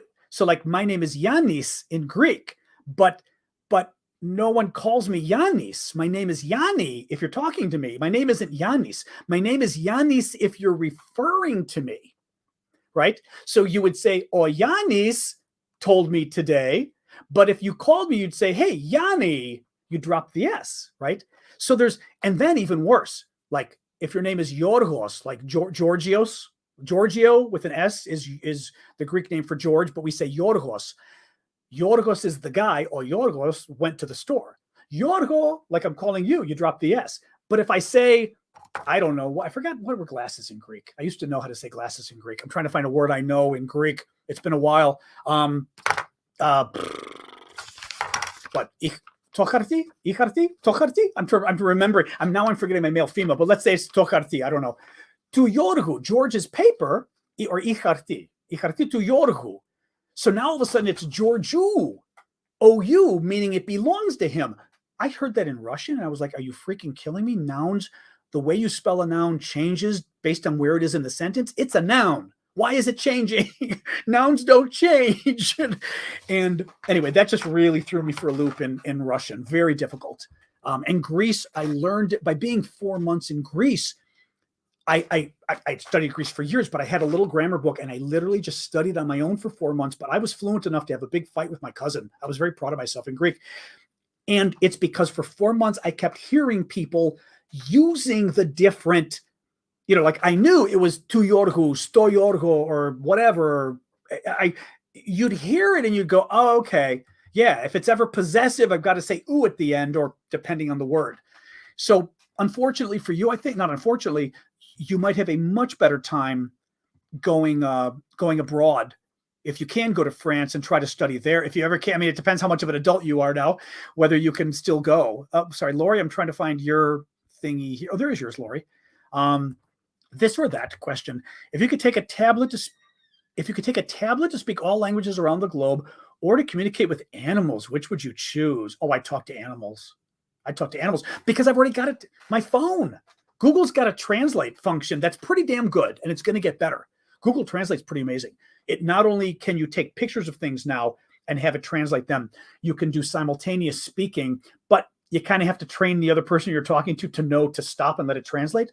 But talking to animals, now, of course, talking to animals could be the most disappointing thing ever, because it could be like, food, ball, my dog, ball, belly rub. And that's all you get. So is it Salpenic, maybe? Thank you for that over there. I love animals, but it could be pretty simple. I would still risk it with the animals. I would still risk it. Or just if you could speak all languages. That'd be tough, though. Ashley, thank you for that. That'd be tough, though, because if I could speak all languages, it would be pretty freaking cool. But again, I feel like we're kind of getting to that point to a degree, which is neat, But, yeah, Ukrainian, I mean, oh, that's interesting. Trying to learn Ukrainian, but for them, 2 words could be 8 in English. Yeah, there's the thing. I've been to Athens a number of times. Yeah, we've got a lot of family in Greece. I've been to Greece. I don't even know. I didn't get a haircut. Again, I got a haircut weeks ago. My hair changes every day. It does things. It's the funniest thing. I have today's humid, so my hair is something else today. It's very funny. It just goes with the day. Yeah, they don't, I want to remember they don't use verbs a lot. They have verbs, but what is it? Is it the verb to have? What's the verb in Russian and Ukrainian where like they drop words? I'm forgetting what it is. What is? Oh, I sleep at night. I sleep a lot at night. It's still never. I mean, it's never restful enough. But I'm trying to remember like that. We like in God. I'm trying to remember. I can't remember now what it was. I was doing some of my vocabulary in Russian on Duolingo, but they don't use as many words as we use. You're right. And like some of the verbs drop off. And I was like, where's the verb? Yeah, I can't, I don't know. I can't think of it now. But I'm getting a haircut later this week before I go back to DC though, just so I can like get the hair a little shorter. So maybe it'll survive 3 months before I come back to Chicago. That's my goal here. That's my goal.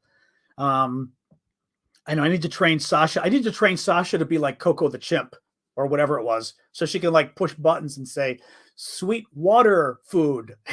Except it wouldn't be for Sasha. Literally, it would be 100 different ways of saying the word ball and treat.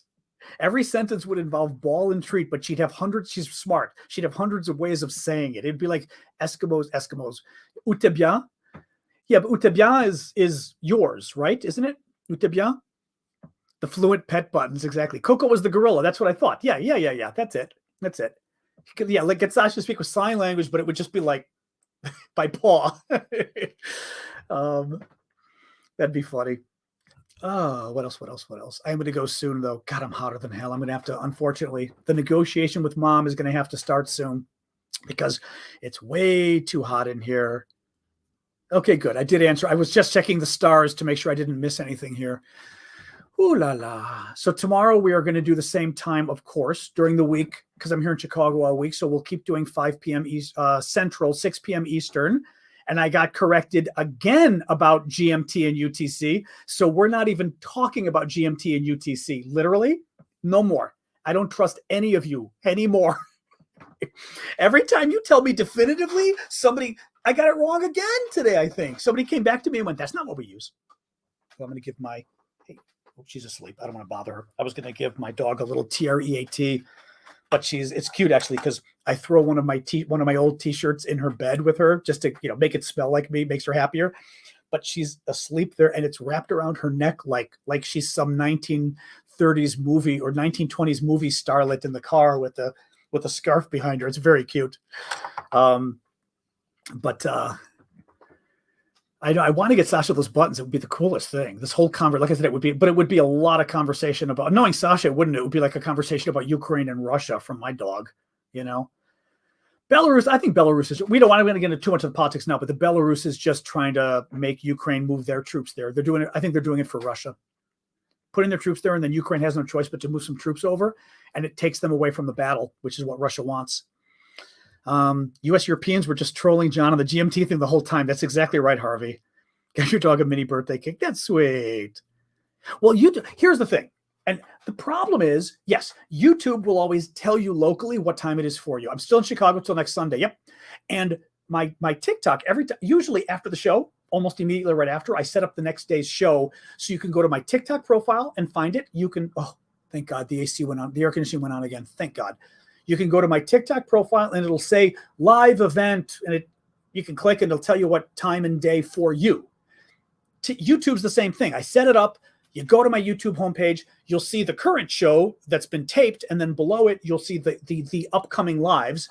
It'll tell you your time and day when it's happening. The problem is, as you can imagine with people, some people don't listen. You guys are great, but I still get, my favorite is when people go, okay, that's New York time, but what time is it in my country? And you're kind of like, you don't want to be that jerk online that goes, Google it. Because, people are notorious for being rude about the Google thing. Like when you literally ask something you don't know, like even this, where I'm telling you, I keep getting mixed up answers on GMT, Google it. And I'm like, I've Googled it. And, in any case, yes, I'm not even using GMT anymore. What I may go back to is I used to have Paris time because I get so many of you Europeans. I figured you at least know what time it is in Paris compared to you. So I used to put like Chicago, New York, and Paris, or DC and Paris, or whatever, and I may do it again. It's down to 84. Woo woo! Thank God in Chicago. But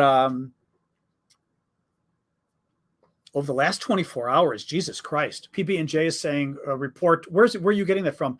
PB&J is saying nearly 9,000 Ukrainians, including 1,106 children, were deported to Russia from Ukraine, specifically the Donetsk and Luhansk regions, which are the eastern regions in Ukraine where they're fighting over the last 24 hours. By the way, before we sign off, because I know we're signing off soon, that's what's going to be interesting. If that is a true news story and the Russians are literally they're not deporting, they're kidnapping. If the Russians are kidnapping Ukrainians, including kidnapping Ukrainian children in order to bring them up as Russians, that's the kind of game changer I didn't quite plan for. But when we talk about NATO getting more involved, that is Serbia and Kosovo territory, even though it was a little bit different.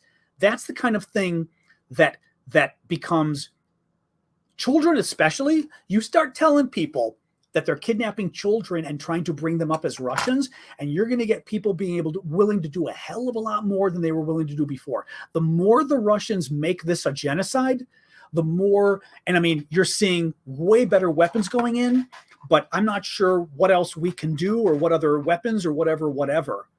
Yeah, deportations isn't the word I'd use. I'd use the words kidnapping, and deportations maybe, but it's not just enough. It's kidnappings, Oh, my mom is calling her dog to eat. Kukla, you want to go eat? Go on, go eat. Go eat. Hi. No? You don't want to go eat? Should I show you to everybody again real quick and then you go eat? Come here real quick. Come here. I heard, Oppa. I heard my mom call. Oh, thank you. She gave me a little kiss. That's what I got here. I got you. You okay? Well, Jesus. Okay. Yeah. She's too much of a kisser. It drives me a little bit nuts. Right on the, yes, Kukla. Thank you. Oh my gosh. And we say, all right, go. All right. Go get your mom. Go on. She's here. I just got her up. She was sleeping. My dog will beg you for an hour before dinner to eat. Mom's dog, it's 45 minutes late and she's still lying in bed going, Literally, my dog will start begging an hour before and you want to just like pop her. Russian sub-commander Vasily Arkhipov. Nope. Don't know. I know. Hi, Mom. Yes, Mom's in the back in the other room talking to Kukla, because Kukla, yes, our dog name is Kukla, which is Greek. We are Greek. Oh, yes, we are Greek. My mom immigrated from Greece. My dad is a Greek American born here, 100% Greek, and I am 100% Greek. Oh, that's funny. Dogs know 36 words on average. That's funny. My dog's pretty good. The thing is, she surprises me with words she's learned. Like my dog has learned words like up. She knows to go on the couch or anything. If I say up, I'm like, no, up. And she's like, oh, okay. And then she'll look for something and jump up on it, right? Which is really cool. She knows jump, but she knows jump specifically. Kukla does mean doll in Russian and Greek, but Kukla also means like sweetie. It means doll, but we use it as a doll and also as a term of endearment. So your mother would call you Kukla, like, Ella Kukla, like, come here, Kukla, that kind of a thing, right? Or how are you, how are you, Kukla? Like my grandmother would say that to me, how are you, Kukla? Tikanis Kukla. So it's, I don't know if the Russians, I asked you the other day and I got a different, not you, but I got a differing answer on the Kukla thing with Russians, whether and Ukrainian, or I don't know if Ukrainian even uses it, whether it's used as an endearment as well. Your grandmother was 100% Greek. She passed before I met her. Oh, that's too bad. I know that's always, it's too, our dog understands Greek only. That's funny. It does kind of suck when, like, as you get older, you care more about the stuff you didn't care about, you know, which is too bad. Oh, I think somebody did a little test of my Streamlabs thing. Okay. Oh, do we have that already? Oh, wait, it's not letting. Okay, I can't click here, but maybe it's clicking there for you guys. I'm looking at Streamlabs thing, but I can't actually click on it myself, but I'm going to trust that it works to see the timer. That's cute. We're working, Syndicate is helping me do a upgrade on the entire broadcast. God bless Syndicate. TikTok, we're still waiting for, because TikTok, I've got to get permission from them to be able to, because currently TikTok, I do you guys on the phone, but I do everybody else on my computer below. Thank you, Samantha. But we're trying to get it all together, but TikTok has to give me permission that I can broadcast through some software on the outside, and Syndicate's been helping me a lot. First of all, it's going to be much prettier, the layout. Also, I'll be able to like highlight your questions on this. First of all, every time you put a question or even do a super, what is it called? Super sticker or whatever, it'll pop up on the screen just to give you a little acknowledgement in the corner, which I think is nice, just to have sort of a quick little thank you. It shows every time somebody subscribes, like, you know, subscribes to me on Facebook or here or whatever, which I think is kind of nice too. It's just kind of a nice little interactive thing. But anyway, Syndicate, what are you doing? He's nice. No, Syndicate's okay. No, Syndicate's okay. He's okay. Don't worry. Syndicate's working with me on this stuff. I don't know what he's posted, but don't worry. He's my guy. I didn't fill the mods in on you, Syndicate. So sorry about that, mods. He's okay. And we're at the very end, so I don't mind him sort of experimenting with all this stuff, okay? Don't worry. And by the way, for the mod's sake, Syndicate is also making it. He's helping us so that yeah, he's okay. He's my unofficial mod, my tech guy. He's also making it, and as I said, now we're at the point where we're just chatting amongst ourselves here, guys, but he's also making it so that the system will thank you, Tyler, for that, where the system will automatically check that people are using all caps and stop them from doing it. It'll let them do it like once or twice, and then it'll give them a warning, a nice warning, and then stop them. But we will whitelist the moderator so you can always do it. So that way you guys don't even need to do that, which will be nice. He's doing a lot of cool stuff, but I apologize to the mods. I didn't sort of warn you that Syndicate was helping me with all of this. So I'm sure it did look spammy. It wasn't spammy. Oh, you do know who he is. Okay. Yeah, no, he's good. Yeah. But I mean, the stuff he's posting, don't worry. He's got my okay, but I should have sort of warned you guys that he was, because I definitely didn't tell you guys that he was helping me do all of this. So I apologize for that. But in any case, and we're at the very end, so I don't mind kind of getting into more of the tech stuff and having him check out the countdown for folks and everything else. Yeah, he's posting a countdown that we're trying to, I know the glasses Blair. I know, well, the glasses are, I like them because they're cheap Costco glasses, but they don't have the anti-glare on them because they're just reading glasses. Like I don't buy glasses anymore. You know, thank you. We almost forgot that, Christy. Thank you. I almost signed off a while ago without that. Thank you for that. I know there's a bad glare. Sorry. I like the glasses on though, because what's nice, thank you for that. On TikTok, I can read the TikTok names better. But as I said, I saw that really quick. The Borg thing came and went, but I did see it. On TikTok, what I'm going to do is, I still keep forgetting, I want to use my mom's new iPad. I'm going to get a new iPad at some point soon. My mom's new iPad and try it out because it'll be a bigger screen and I might be able to read the screen without my reading glasses. Because like the YouTube, I can read everything. The TikToks, I can read, but the hardest part for me is the names because the names are a lighter font. So like I can see, thank you, mods, you did great. But the person's name who said it on TikTok, it's a lighter font. It's like something, your mom, something. Like the goofballs at TikTok made it a lighter font. So I know the glasses do have the little circle of light that some people find kind of cool. I don't have a favorite movie. I don't have a favorite anything, but I like a lot of movies. Oh, you're saying the countdown. Oh, that's interesting, Syndicate. The countdown solves the GMT issue. People click it and it will show them. Yeah, that's a good point. Well, but the problem, I guess the problem is it depends how people are finding out about the broadcast, right? Because people I was surprised on TikTok, but you know what it is? On TikTok, I have the thing on the screen on the profile that tells you, but I also will put up a video telling people because I'm afraid people that don't know what's up there. So I do a video with a big thing that says next live or whatever. And that's where I say the time. And that's when they go, oh, but that's 6 p.m. New York time or Eastern time. What is that, in my country in Europe? And that's where I get a little frustrated because I'm kind of like, guys, come on, Google it, say what time is it in New York? But having said that, anything, thank you. Is that Katia or Katia maybe? I without my glasses, I didn't see your full name, but thank you. Anything that makes it harder for people, you want to fix, even if it's annoying, even if it's something they should do. This is one of the important aspects of marketing and politics or business or anything else. If people are having a hard time, even if they're lazy, if they're having a hard time, make it easier for them. So that's why I like to use the GMT or something that makes it easier, because it doesn't matter if they should Google. You want to make it easy for folks. And that's something in politics I'm always telling people too, because politics are like, that's a whole other issue. I'll talk about the whole, it's not my job as an activist to teach you about my issue. And I'm like, oh, it is 100% your job as an activist to teach me about your issue. Are you kidding me? Like every issue I've worked on, it has been my job. So the time we're doing, what time is it now is late. I know, I've got to hang up with you guys. See, this is what happens when I have chocolate before the show and my asthma inhaler. I go too long. All right. Yeah, so 23 is too late. Okay, so it's 22. All right. So it really is 22 GMT, not British time, GMT, when we're doing the, if I'm doing a 5 p.m. Central, 6 p.m. Eastern, 6 p.m. New York. All right. I'm trusting you guys here. I will put 22 down, but so help me God, the first person who goes, that's not the time, I'm going to kill you. So 22 GMT, 5 Central, 6 Eastern. All right.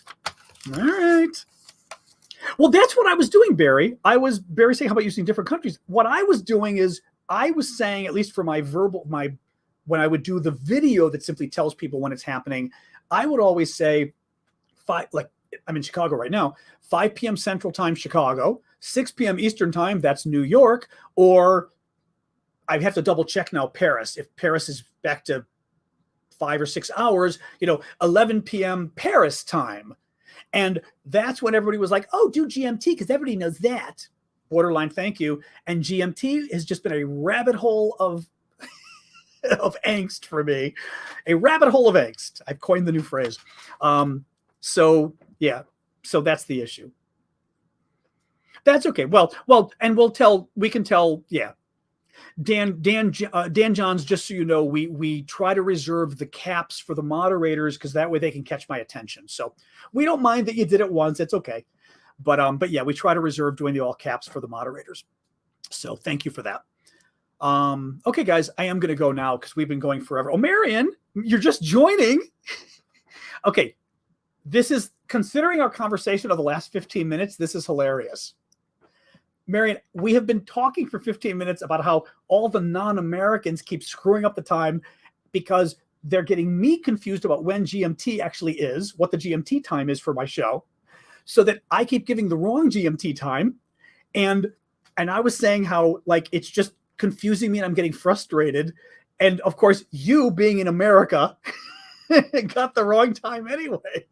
How hard, Marion? I said 5 p.m. Central, 6 p.m. Eastern. How hard is it? Your kid's on Eastern time. You don't know the time change? Oh my God.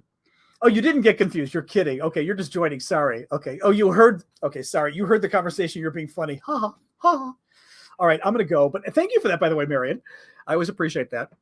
Marion's the person who I discovered how good Google's Translate feature is for looking at documents and things, which was pretty cool. We both, I think, had an epiphany on that one. All right, guys, I want to go because we could keep doing this all night, which I would consider doing at some point. I was even thinking, like, at some point, like going through the news like this, like just kind of getting up, getting my coffee, doing like a morning paper thing, except of course it wouldn't be the morning for everybody, and just going through the news in the morning and talking about it. But the problem is it wouldn't be news for morning for everybody. And we'd have to have some moderators because the crazies would come, and like well, I don't know about TikTok. TikTok, you had a good number of crazies today. I must be getting popular if the crazies came. But YouTube. All right. Bye, Streko.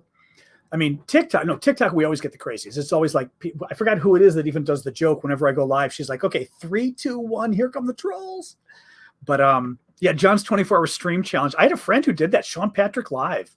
He was the first guy, at least I believe, to literally put his life on 24-hour. There was Jenny Cam, and then Sean Patrick was the other one, who was a friend of mine in DC. And we had a falling out over Hillary because I was supporting Obama, and he got very upset. I still love Sean. Sean was amazing and is amazing. But that election's behind us now. Joe does 3 hours and gets 100 million a year. You guys give me 100 million a year and I'll do 3 hours. No, we'll see. We'll see. I know hang time is fun. Hang time is fun. All right, guys, I am going to sign off though, just so I'm not hungry after my chocolate implosion, but I should go say hi to Mom since Mom is like banned from the room while I'm doing this. Thank you, moderators. Oh, I'm stretching. Gosh. Oof. Yes, thanks everybody, and thanks Syndicate for all of your help as well, and thank you everybody but yeah, anybody who wants to contact Syndicate to help out on this stuff, to test or whatever, please do. The mods or whoever, that would be extremely helpful. We're Air versus Rogan crossover. I can't even imagine, Harvey, what that would be. But yeah, it would be, because we're testing a lot of things, but it's requiring like people to do stuff to see if it's even working and how it comes up and sample comments and things like that. So it would be helpful. Yeah. If you want to help him out, I would love that. And I mean, he and I are doing this too during the day, but if anybody else wants to help, but it's been really cool. Yeah. He's the stuff he's coming up with is amazing. It's very cool functionality. And it's also very pretty, which I like. Like there's going to be an intro, which is kind of fun. And I like the intro with some cool music and stuff. All right, guys. Hasta mañana. All right, guys, I'm going to sign off. I will say bye on TikTok, and I'll wait until I see you guys all saying goodbye so I know it's caught up, because I know you're like 20 seconds behind. See, I'm always kind of amazed because we still have 560 people on TikTok just hanging for this, which I think is fabulous. Or pathetic. I don't know. Are we all pathetic? I don't know. Anyway, all right, guys. The TikTokers are saying goodbye. Okay, TikTokers are saying goodbye. YouTubers, I know you guys are pretty instantaneous. No, I do appreciate your help, Syndicate. You've been ridiculously helpful, and you volunteered your help, which is just crazy. So thank you. So, okay, guys, I will see you. Okay, TikTokers, I'm going to hang up. Boom. And YouTubers, I'm going to hang up on you now. And as we said, tomorrow is 5 p.m. Central, Chicago time, 6 p.m. Eastern, New York time. And I will probably Google Paris. Okay, bye, guys. Good night.